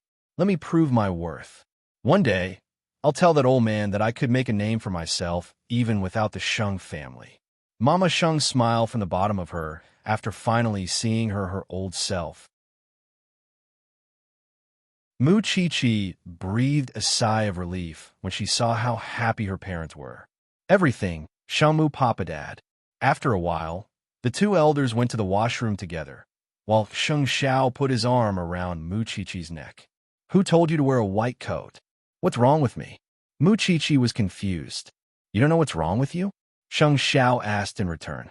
Every time I see you in a white coat, I find you especially attractive. Mu Chi-Chi's face flushed red. Let me go. Mom and Dad will be back soon. When Mama Sheng returned to her seat, she saw such a taboo scene. She quickly turned around. These two children wanted to flirt, but they didn't know where they were. Mom's back. After Sheng Xiao was satisfied, he let go of Mu Chi-Chi and pulled her up. You guys are leaving just like that? I'll give you and Dad a chance to have a candlelight dinner, Sheng Xiao said as he walked. Mama Sheng smiled and shook her head. She did not chase after them. She waited for her husband to come back and said, the two young ones have left first. Papa Sheng frowned. Mama Sheng said, you know your son? He's anxious about everything, but what's the rush? It turned out that our CEO, Sheng, had accidentally set himself on fire when he was teasing his little wife. Now he was burning with lust. Once they entered the underground parking lot and got into the car, Sheng Xiao grabbed Mu Chi-Chi and pulled her onto his lap. I was wondering why you were in such a hurry to leave. After all, Mu Chi-Chi could already feel the warmth of his body. She had thought that Sheng Xiao would immediately take her home. But little did she know that Sheng Xiao drove the car to a blind spot in the garage and closed the window. Then, he kissed Mu Chi-Chi fiercely. I'm sorry, little one. I can't wait until we get home. The underground parking lot was the hotel's parking lot, and there would be people coming and going from it from time to time. Mu Chi-Chi was very nervous, afraid that she would make a sound and attract attention. Sheng Xiao knew that she was shy, and so stimulated the little one even more, deliberately driving her crazy. Her shirt was pushed up to her neck, and her whole body was pressed against the steering wheel. There's someone.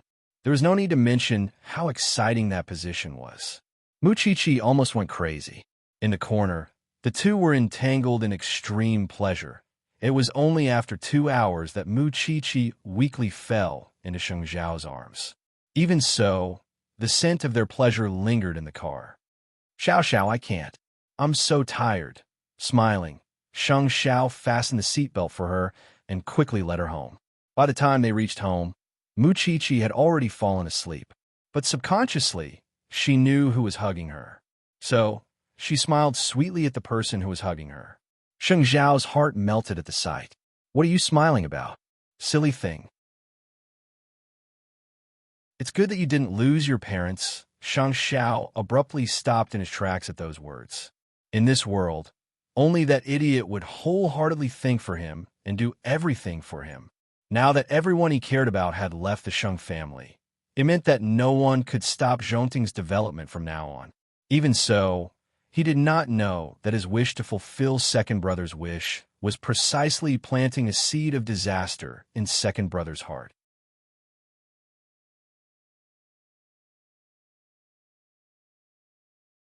Chapter 405.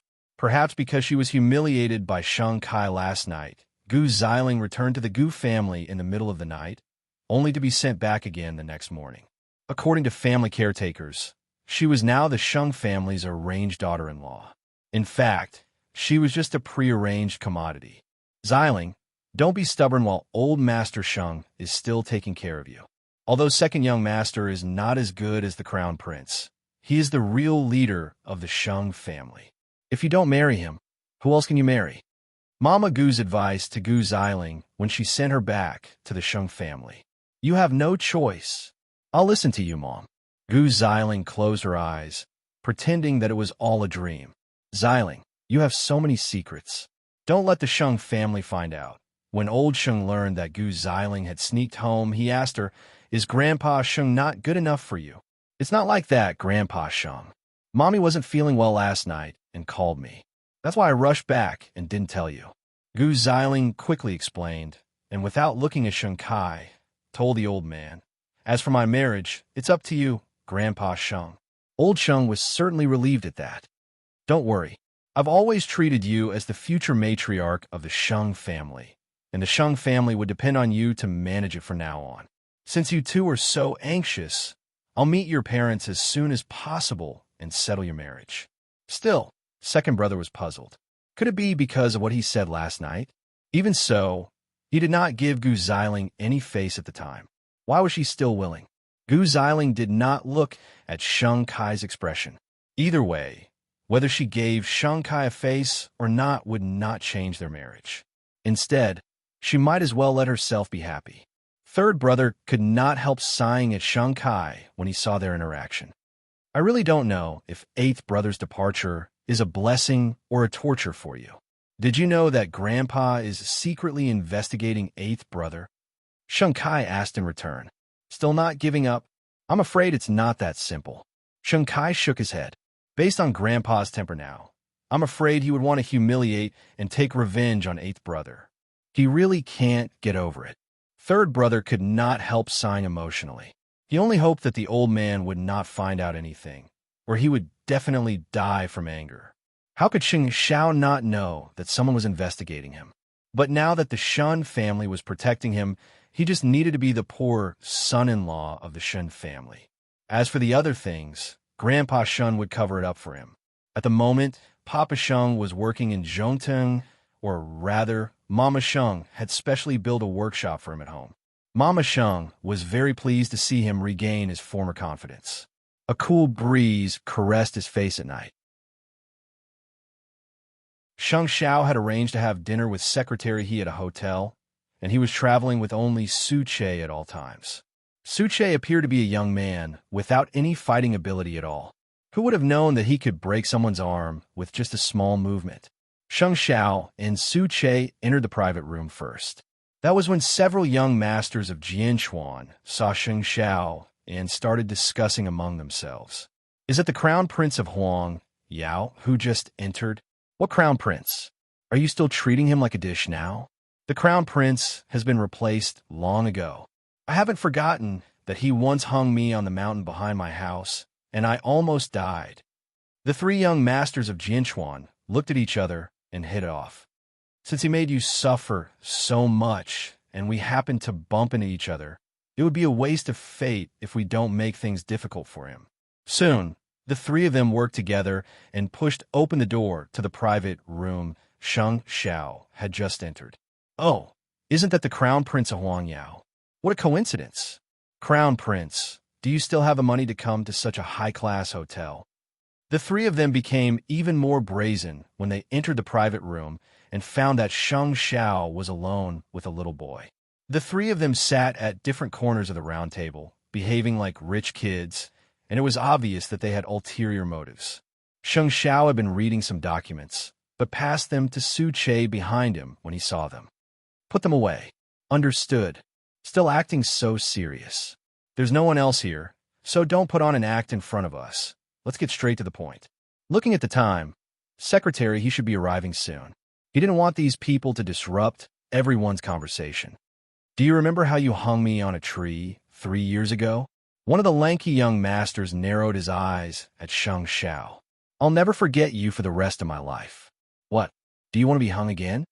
Sheng Xiao retorted. The young master, however, slammed his fist on the table. Who do you think you are now? How dare you talk to me like that? Do you believe that I'll have my men come after you every day? Sheng Xiao turned to look at Su Che and smiled. Is that so? I'm a little scared. How about this? Tell me, how would you calm down? Simple. Crawl between my legs, or kneel before me and shout that you're wrong. Then I'll consider letting you go. After all, the Sheng family is clamoring for revenge, and you probably wouldn't have the guts to fight back. Sheng Xiao laughed at the man's words. Don't you remember why I hung you on a tree 3 years ago? Who else would I hang if not you to humiliate a waitress in a hotel? That was before. Do you still have the guts to strut around in front of me now? I'll call for help right now. There are 3 of you and only 2 of us. Are you calling for help? Sheng Xiao asked. What? Kneel and apologize if you're scared. The 3 men appeared ready to fight, their heads held high and brimming with the arrogance and shamelessness of the scions of aristocratic families. Fine, kneel. However, Sheng Xiao did not say who he wanted to kneel. He merely glanced at Su Che behind him and instructed, Don't kill anyone. Su Che nodded, his face still impassive. Meanwhile, the 3 men laughed. You're still putting on airs when you're like that? You think you're still the same just because you have a lackey beside you. Before the man could finish his sentence, Su Che stepped forward and threw him over his shoulder to the ground. His speed was so fast that no one could clearly see when he had arrived.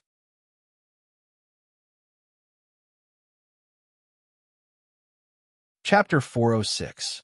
Su Che, that's not how you kneel. Sheng Xiao remained unmoving on the chair, his thin lips moving. When Su Che heard the order, he promptly dragged the 3 of them from different positions and had them kneel on the ground to face Sheng Xiao. I really couldn't tell that you 3 like being tortured so much that you're in such a hurry to kneel before me. Don't get too full of yourself, Sheng Xiao. Offend me again, and I'll make sure your whole family has no peace. Sheng Xiao shot him a sharp glare, and Su Che's palm landed precisely on the other man's face. I really couldn't tell that you would have the guts to cause trouble for the Shun family. Sure, I have no power or influence now. Why don't you try? You don't think I wouldn't dare? Sheng Xiao could not be bothered to say anything, and leaned back. Su Che, you handle this. The other man did a double take. Su Che's skills were no joke. Let's go, you bastard. Wait until we call for help if you dare. Sheng Xiao couldn't help laughing at that. That was when he entered the private room with his men. However, he promptly frowned at the sight before him. One of the 3 rich young masters actually knew Secretary He and quickly begged for help. Secretary He, I'm Xiao Long. You know my parents, please help us. Sheng Xiao is a lunatic. That's right. What's going on, Sheng Xiao?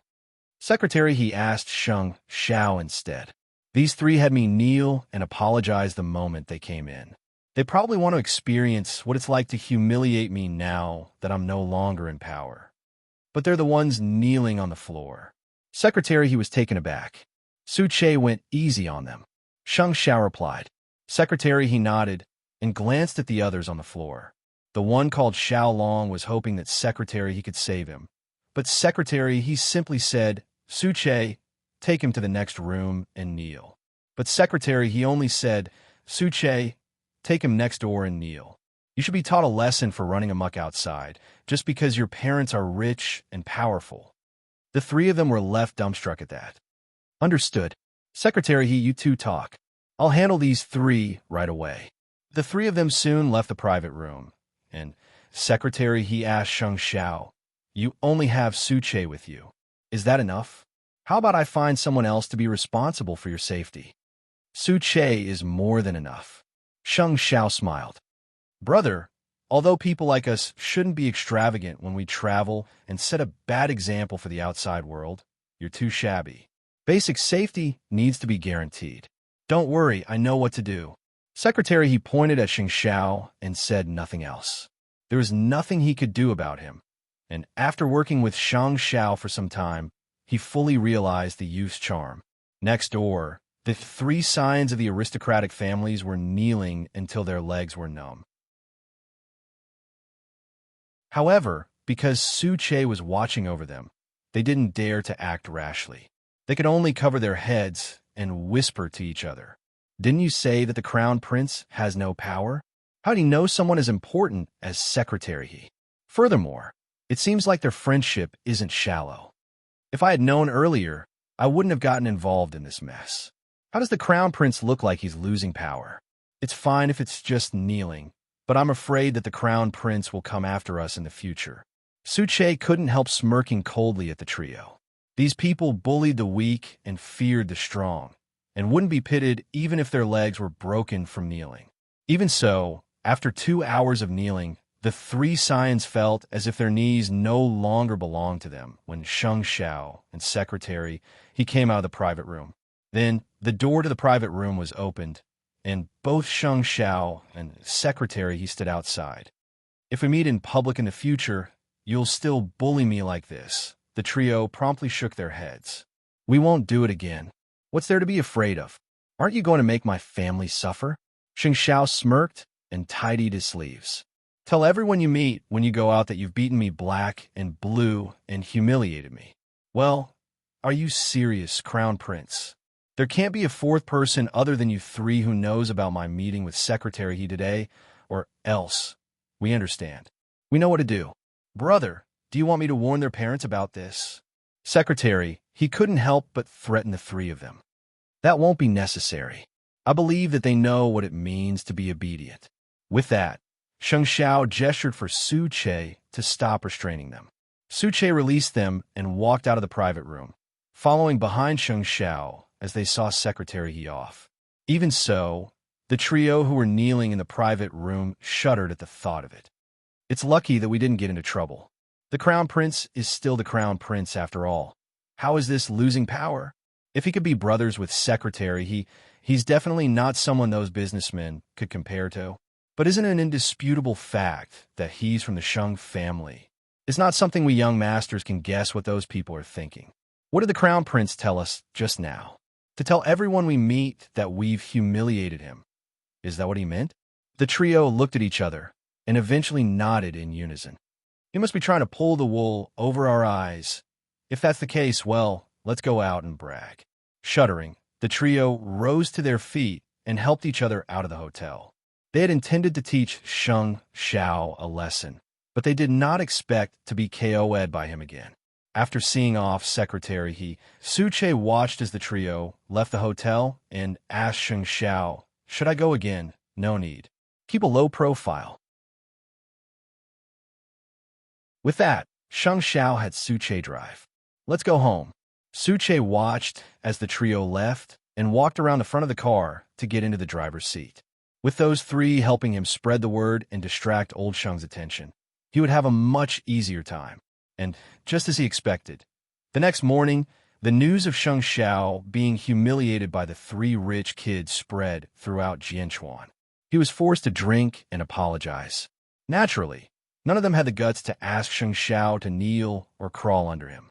That way, the people of Jianchuan truly realized that Sheng Xiao was no longer a member of the Sheng family. He was now someone anyone could step on. Mu Chi-Chi looked at the man who was having breakfast in confusion when she read the news. Were you bullied last night? Do you believe it? Sheng Xiao asked without looking up. Mu Chi-Chi shook her head. Those rumors wouldn't have spread without your permission. It's to make things easier. Mu Chi-Chi nodded at that. Like I said, who could touch a finger of yours? Su Che crippled him first. Do you believe in your husband or Su Che? Mu Chi-Chi looked at him. Was he jealous of Su Che too? I believe in Su Che's skills. Looks like I'll have to work harder to prove my abilities tonight. Sheng Xiao answered without blushing or skipping a beat. Mu Chi-Chi was at a loss for words.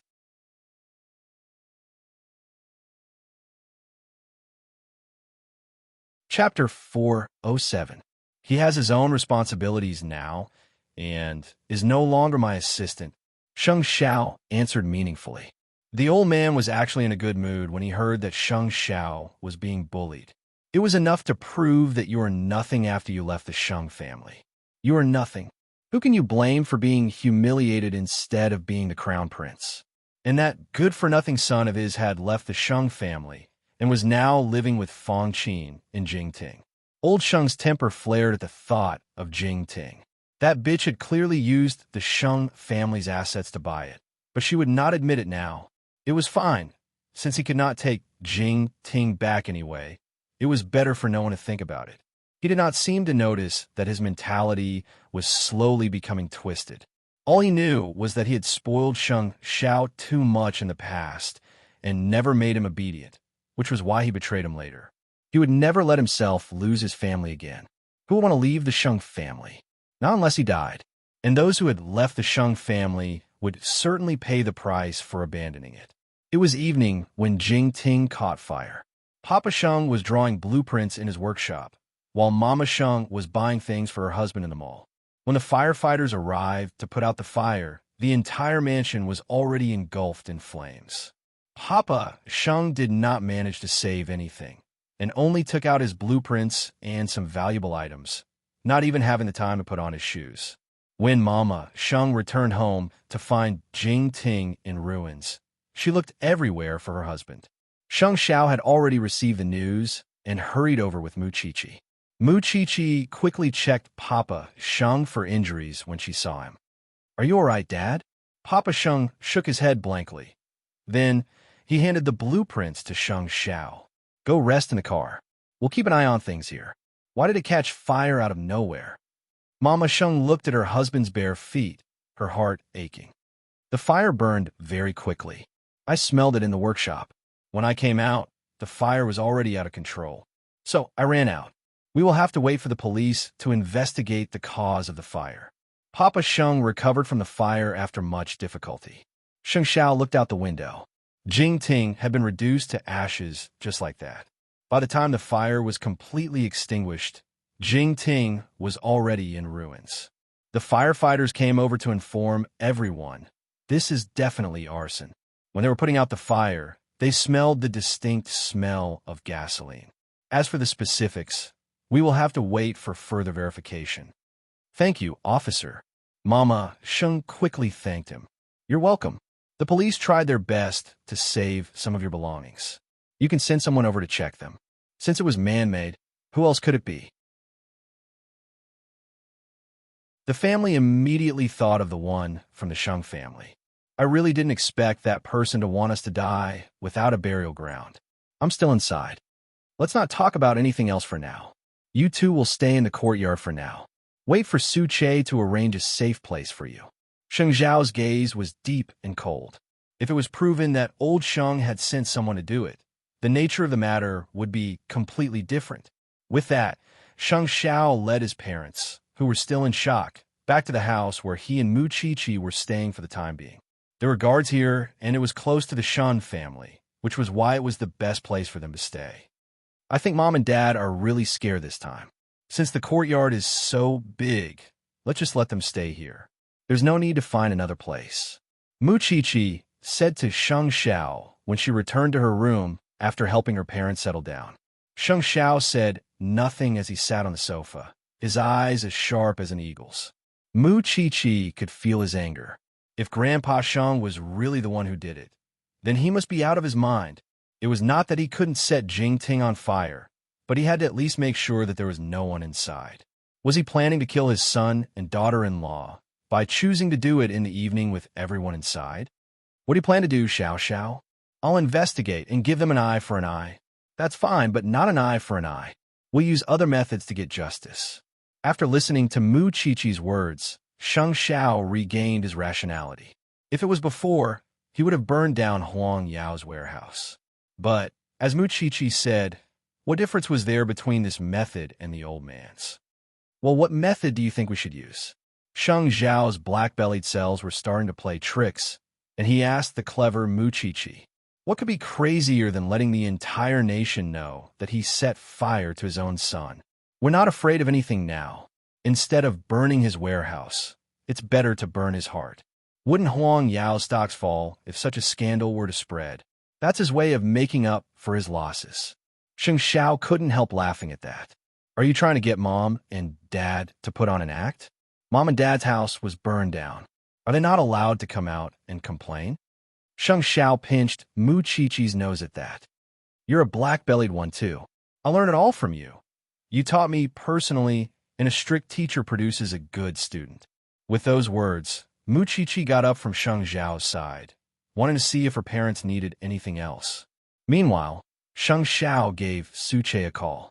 He would have the police investigate the matter, and then blow it up and spread the news. Everyone in the Sheng family received the news of Jing Ting being burned down even as they slept. It was only natural that such an ancient mansion was consumed by a fire in a matter of hours, and it naturally made the news. Jinchuan's people, on the other hand, knew very well whose house it used to be. Third brother promptly called Sheng Xiao when he saw the news. Jing Ting was burned down. Our eldest aunt and uncle, all right? Scared half to death, of course. Sheng Xiao replied, "Do you suspect that Grandpa did this? Wouldn't you suspect it even if he wasn't here?" Third brother suddenly felt a little desolate as he watched the images of the fire spreading across the sky. "My father was at home when Jing Ting caught fire." In other words, Grandfather doesn't just want to burn Jing Ting down, but also kill people. Don't overflow with righteousness and fight for justice, or you'll be the next victim, Sheng Xiao warned. "What do I have to be afraid of?" After mocking him, third brother hung up and strode towards the old man's study. Even so, the old man was practicing calligraphy at the moment. "Do you find it hard to calm yourself, Grandfather? It's easy to sleep when one is old. Then you must have heard about the fire at Jingting, right? What does a fire have to do with us?" The old man appeared unusually calm, his emotions unaffected.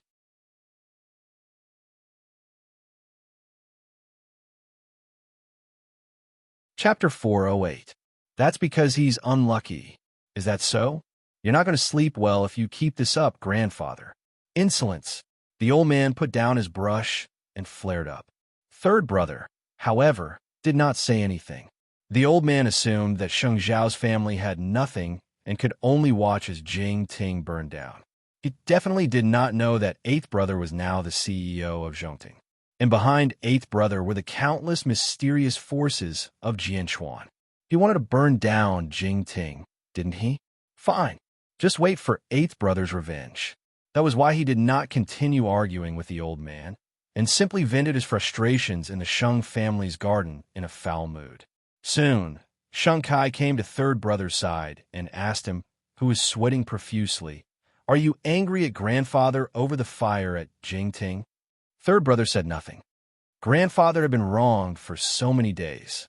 What's wrong with letting him vent? Isn't it just a house? At those words, third brother turned to second brother in shock, his eyes filled with disbelief. "Second brother, don't you think you're becoming more and more like Grandfather? When the fire started, eldest uncle was inside. If eldest uncle wasn't so lucky and was burned to death in the fire, do you still think that a house wouldn't matter?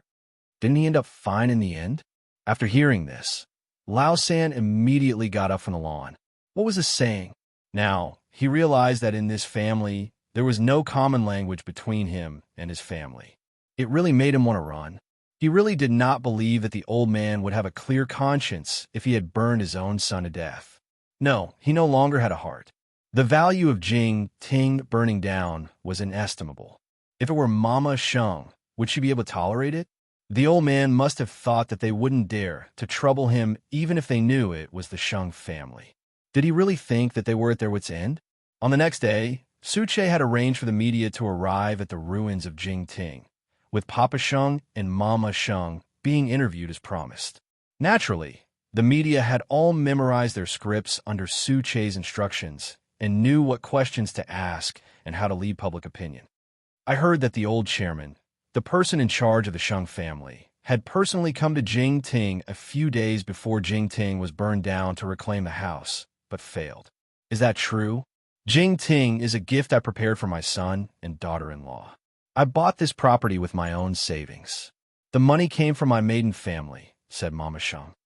I've also heard rumors that Chairman Sheng is venting his anger on you because of Sheng Xiao and wants you to divorce your husband. Is that true? Because of my son, my father-in-law had a lot of opinions about me and wanted to chase me out of the family. My husband couldn't stand being oppressed and left the Sheng family with me. But I didn't expect that something like this would happen right after we moved into Jingting. When the fire started, my husband was still in it. Now that I think about it, I'm scared. Mama Sheng replied while wiping her tears. I heard from the police that the fire in Jingting was man-made. Did you and your wife offend any enemies? No. The couple shook their heads at the same time. Is it possible that someone is trying to take revenge on you? It's hard to say. Did you suspect anyone? Who else could it be? Mama Sheng's answer was very artistic. She did not mention any names, but with so much information laid out, everyone naturally knew who she was referring to. It was the chairman of Huang Yao. All at once, the discussion stirred up a storm. Old Sheng was quickly pushed to the forefront of the storm.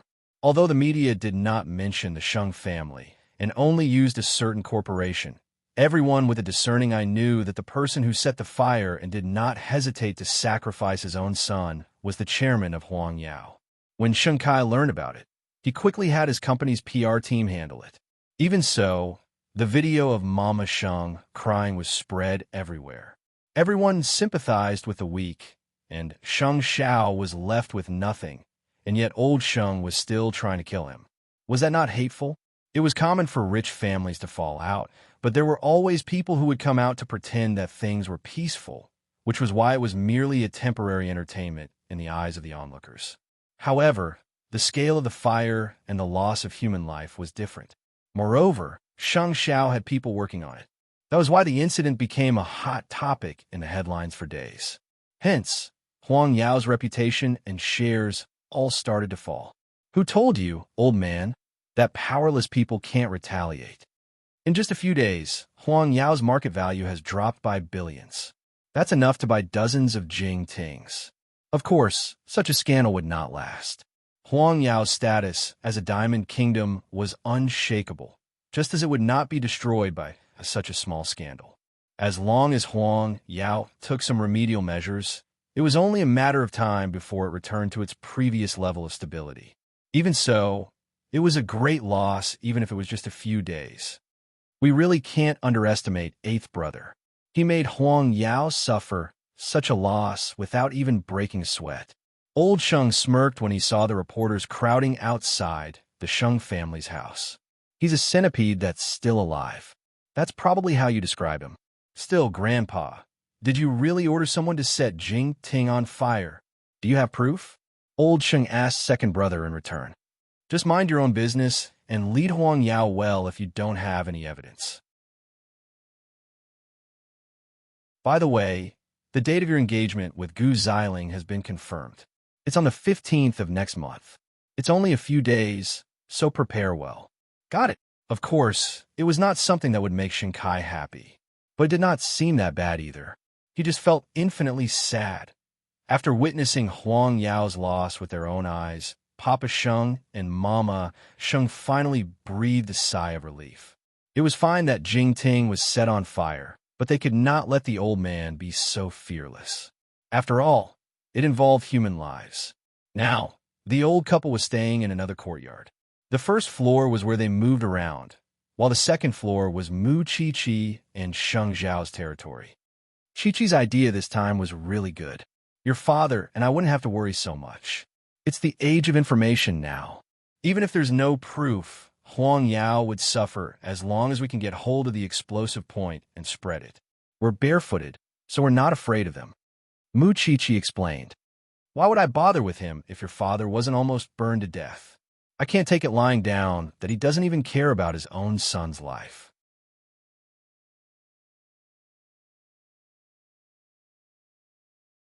Chapter 409. He probably thinks that this is the best way to deal with a traitor. That's why not just Dad and Mom should be safe. You two, you should at least be wary of the Shun family, Mu Chi-Chi answered. It's just that if he continues like this, he will only push himself into an endless hell. He's already so old. Why would he care about heaven and hell? The Sheng family had been discussing the engagement ceremony for Sheng Kai and Gu Xiling. It had been set for the 15th of next month, but seeing that the previous engagements did not end well, Sheng Kai suggested to the Gu family that they should just get married. Either way, He had set his mind on Gu Xiling as his daughter-in-law. While the Gu family was afraid of being rude, old Sheng did not care about such trifles and told Mama Gu over the phone, Xiling's visit to the Sheng family is the same as announcing to the world that she is the Sheng family's daughter-in-law. It's the same as an engagement, and it is only right for them to get married. The Gu family was also afraid of causing trouble, and so agreed to old Sheng's suggestion. That was why the two youngsters were being toyed around by the older generation like toys. Third brother could only sigh when he saw the scene at home. No wonder eighth brother was willing to bear the name of a traitor just to cut ties with the Sheng family. Wouldn't anyone go mad at the old man's control over his children? To prevent old Sheng from arranging his own marriage, third brother felt that he should be more proactive and find a rich young lady of equal status. At the very least, he should like her, right? Looking at Gu Xiling and second brother, he felt his scalp prickling and his heart trembling. Shen Kai appeared to be submissive on this matter, but it was not difficult to tell from his conversations with third brother that something had changed in his heart. After all, he increasingly felt that he was in this predicament today because Sheng Xiao had selfishly abandoned the Sheng family. He had to take over Huang Yao and Gu Xiling. The pressure was making it harder and harder for him to breathe. He would go mad sooner or later, wouldn't he? Mu Qiqi assumed that old Sheng would be wary of the Shun family. However, would a man who would burn Jingting be stingy enough to lay a trap in Shengting? Since Mu Qiqi had been borrowed by the forensics lab for a period of time during the start of the semester, she found the atmosphere of the school a little weird when she returned. Of course, she had always been a loner and did not have any good classmates. The boy who had chased after her with a banner had disappeared without a trace. She did not know if Xiao Xiao had told him to get lost behind the scenes. It was also because she had accumulated a lot of experience in the forensics lab during the holidays that the lecturer would let her go up first to give a demonstration when the dissection class started. However, Mu Qiqi was not the one with the best grades in the faculty of forensic science. Why was Mu Qiqi so valued? Feng Shanshan was the one with the best overall grades. She had a pretty face and a rich boyfriend. She was also quite popular in the school because of her versatility. During the first semester of her freshman year, there were many rumors about Mu Qiqi. Although she entered the school with high grades, she did not show a strong ranking. After all, there were too many masters in Shengting University. However, ever since she followed her tutor to the criminal investigation team to be an assistant during the holidays, the atmosphere of the entire forensic science faculty had changed. Her tutors and professors were mentioning her more and more as well. The girls gossiped about Mu Qiqi more and more, especially Feng Shanshan's group. I don't know why Mu Qiqi is so smug. Everyone was wary of her before because she was the crown prince's woman. But now, does she really think she's something? That's right. Her grades are not as good as our Shanshan's, and she is not as pretty as our Shanshan. Most importantly, our Shanshan can sing and dance and is brimming with talent. But why are the lecturers treating this bastard with two fathers as a treasure? Should keep it down. Her uncle is the mayor of Jinchuan after all. That's her uncle, not her father. Isn't her father a cripple? A group of girls were gossiping about Mu Qiqi in the washroom. They seemed to find her an eyesore. Why don't we think a way to teach her a lesson? They quickly came to a consensus. But the real Feng Shanshan did not want to join such a fight. She had people to stand up for her, which was why she was the proudest. Mu Qiqi was smart and not easy to get close to. They would definitely fail if they tried to teach her a lesson using traditional methods. Therefore, this group of girls came up with a very vicious move. Wasn't Mu Qiqi close to the lecturer? Then they would pretend to be Mu Qiqi and post it on the school forum, exposing the lecturer's private affairs. They would form a group of three. One would write the content, one would check for bugs, and the last would find a remote internet cafe to post it on the school forum. And they would do it in the middle of the night. So, the next day, Shengting University's forum exploded. An alumnus named July Nongtong had posted a post that alluded to the lecturer of the forensics faculty. As soon as the post was posted, someone deliberately led people to guess that the alumnus was Mu Qiqi. The incident soon reached the lecturer's ears, and she called Mu Chi-Chi into her office with a red face. Chi-Chi, I've been treating you well, haven't I? How could you bite the hand that fed you? Mu Chi-Chi was puzzled. I don't understand, Professor. What do you mean? The lecturer took out her phone and threw it at Mu Chi-Chi. See for yourself. Mu Chi-Chi picked up the phone and read it, before explaining to the lecturer, I didn't post it. You're the only girl interning in the criminal investigation unit. Who else could it be? The lecturer's face turned ugly. Don't think that you can be so arrogant just because you're an assistant in the forensics lab. Go back and delete the post, and I'll forgive you this time. Mu Chi-Chi did not try to defend herself. She knew that it would not have any effect, and would instead make the lecturer hate her even more. So, she turned and walked out of the lecturer's office. Oh, isn't that Mu Chi-Chi who posted an attack on the lecturer on the school forum? She was called to her office. The lecturer used to like her a lot, but now she must feel disgusted as if she had eaten a fly. Mu Chi-Chi did not say much even as she listened to the discussions of her classmates. Still, there was an awkwardness between her and the lecturer when she returned to class.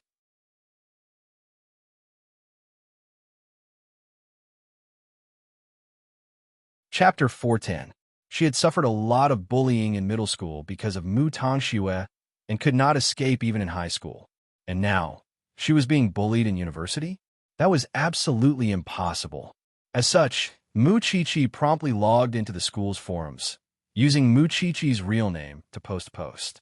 To the person who framed me, you have 3 days. If you don't take the initiative to come out and claim your post, after 3 days, this place will be plastered with evidence of you framing me. I'm not the type of person to swallow my anger.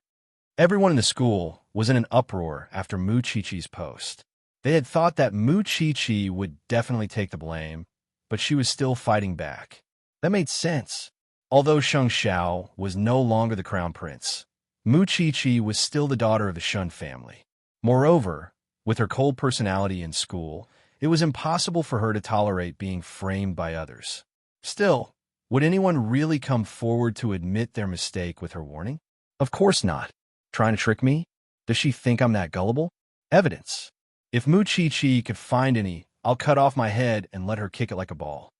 I don't know if you guys noticed, but the professor is looking at Mu Chi-Chi with disgust. Of course. Why doesn't she see how smart our plan is? The 3 girls were having a wild discussion in the washroom, as if such a trivial matter could really hurt Mu Chi-Chi. When they got home, Mu Chi-Chi did not tell Sheng Xiao that she was bullied in school, and only asked Su Che if he had learned detective skills in the army. Su Che shook his head, but answered, I know a senior in this field. He specializes in computer crime research. I want to check the IP address. Why don't you tell me what happened, Miss Mu Chi-Chi? That way, I would know how to help you. Sheng Xiao raised a brow at the 2 girls, his eyes hiding his displeasure. That little one was not going to tell him first when she got home, but to Su Che, it had been a long time since she was spanked. Mu Chi-Chi paused for a moment, but still told him about what happened in school. After Sheng Xiao heard that, he said to Su Che, find the IP address of that post. If it's an internet cafe or something like that, immediately get the surveillance footage. Then, get the student list and photos of Chi Er's class and look for it.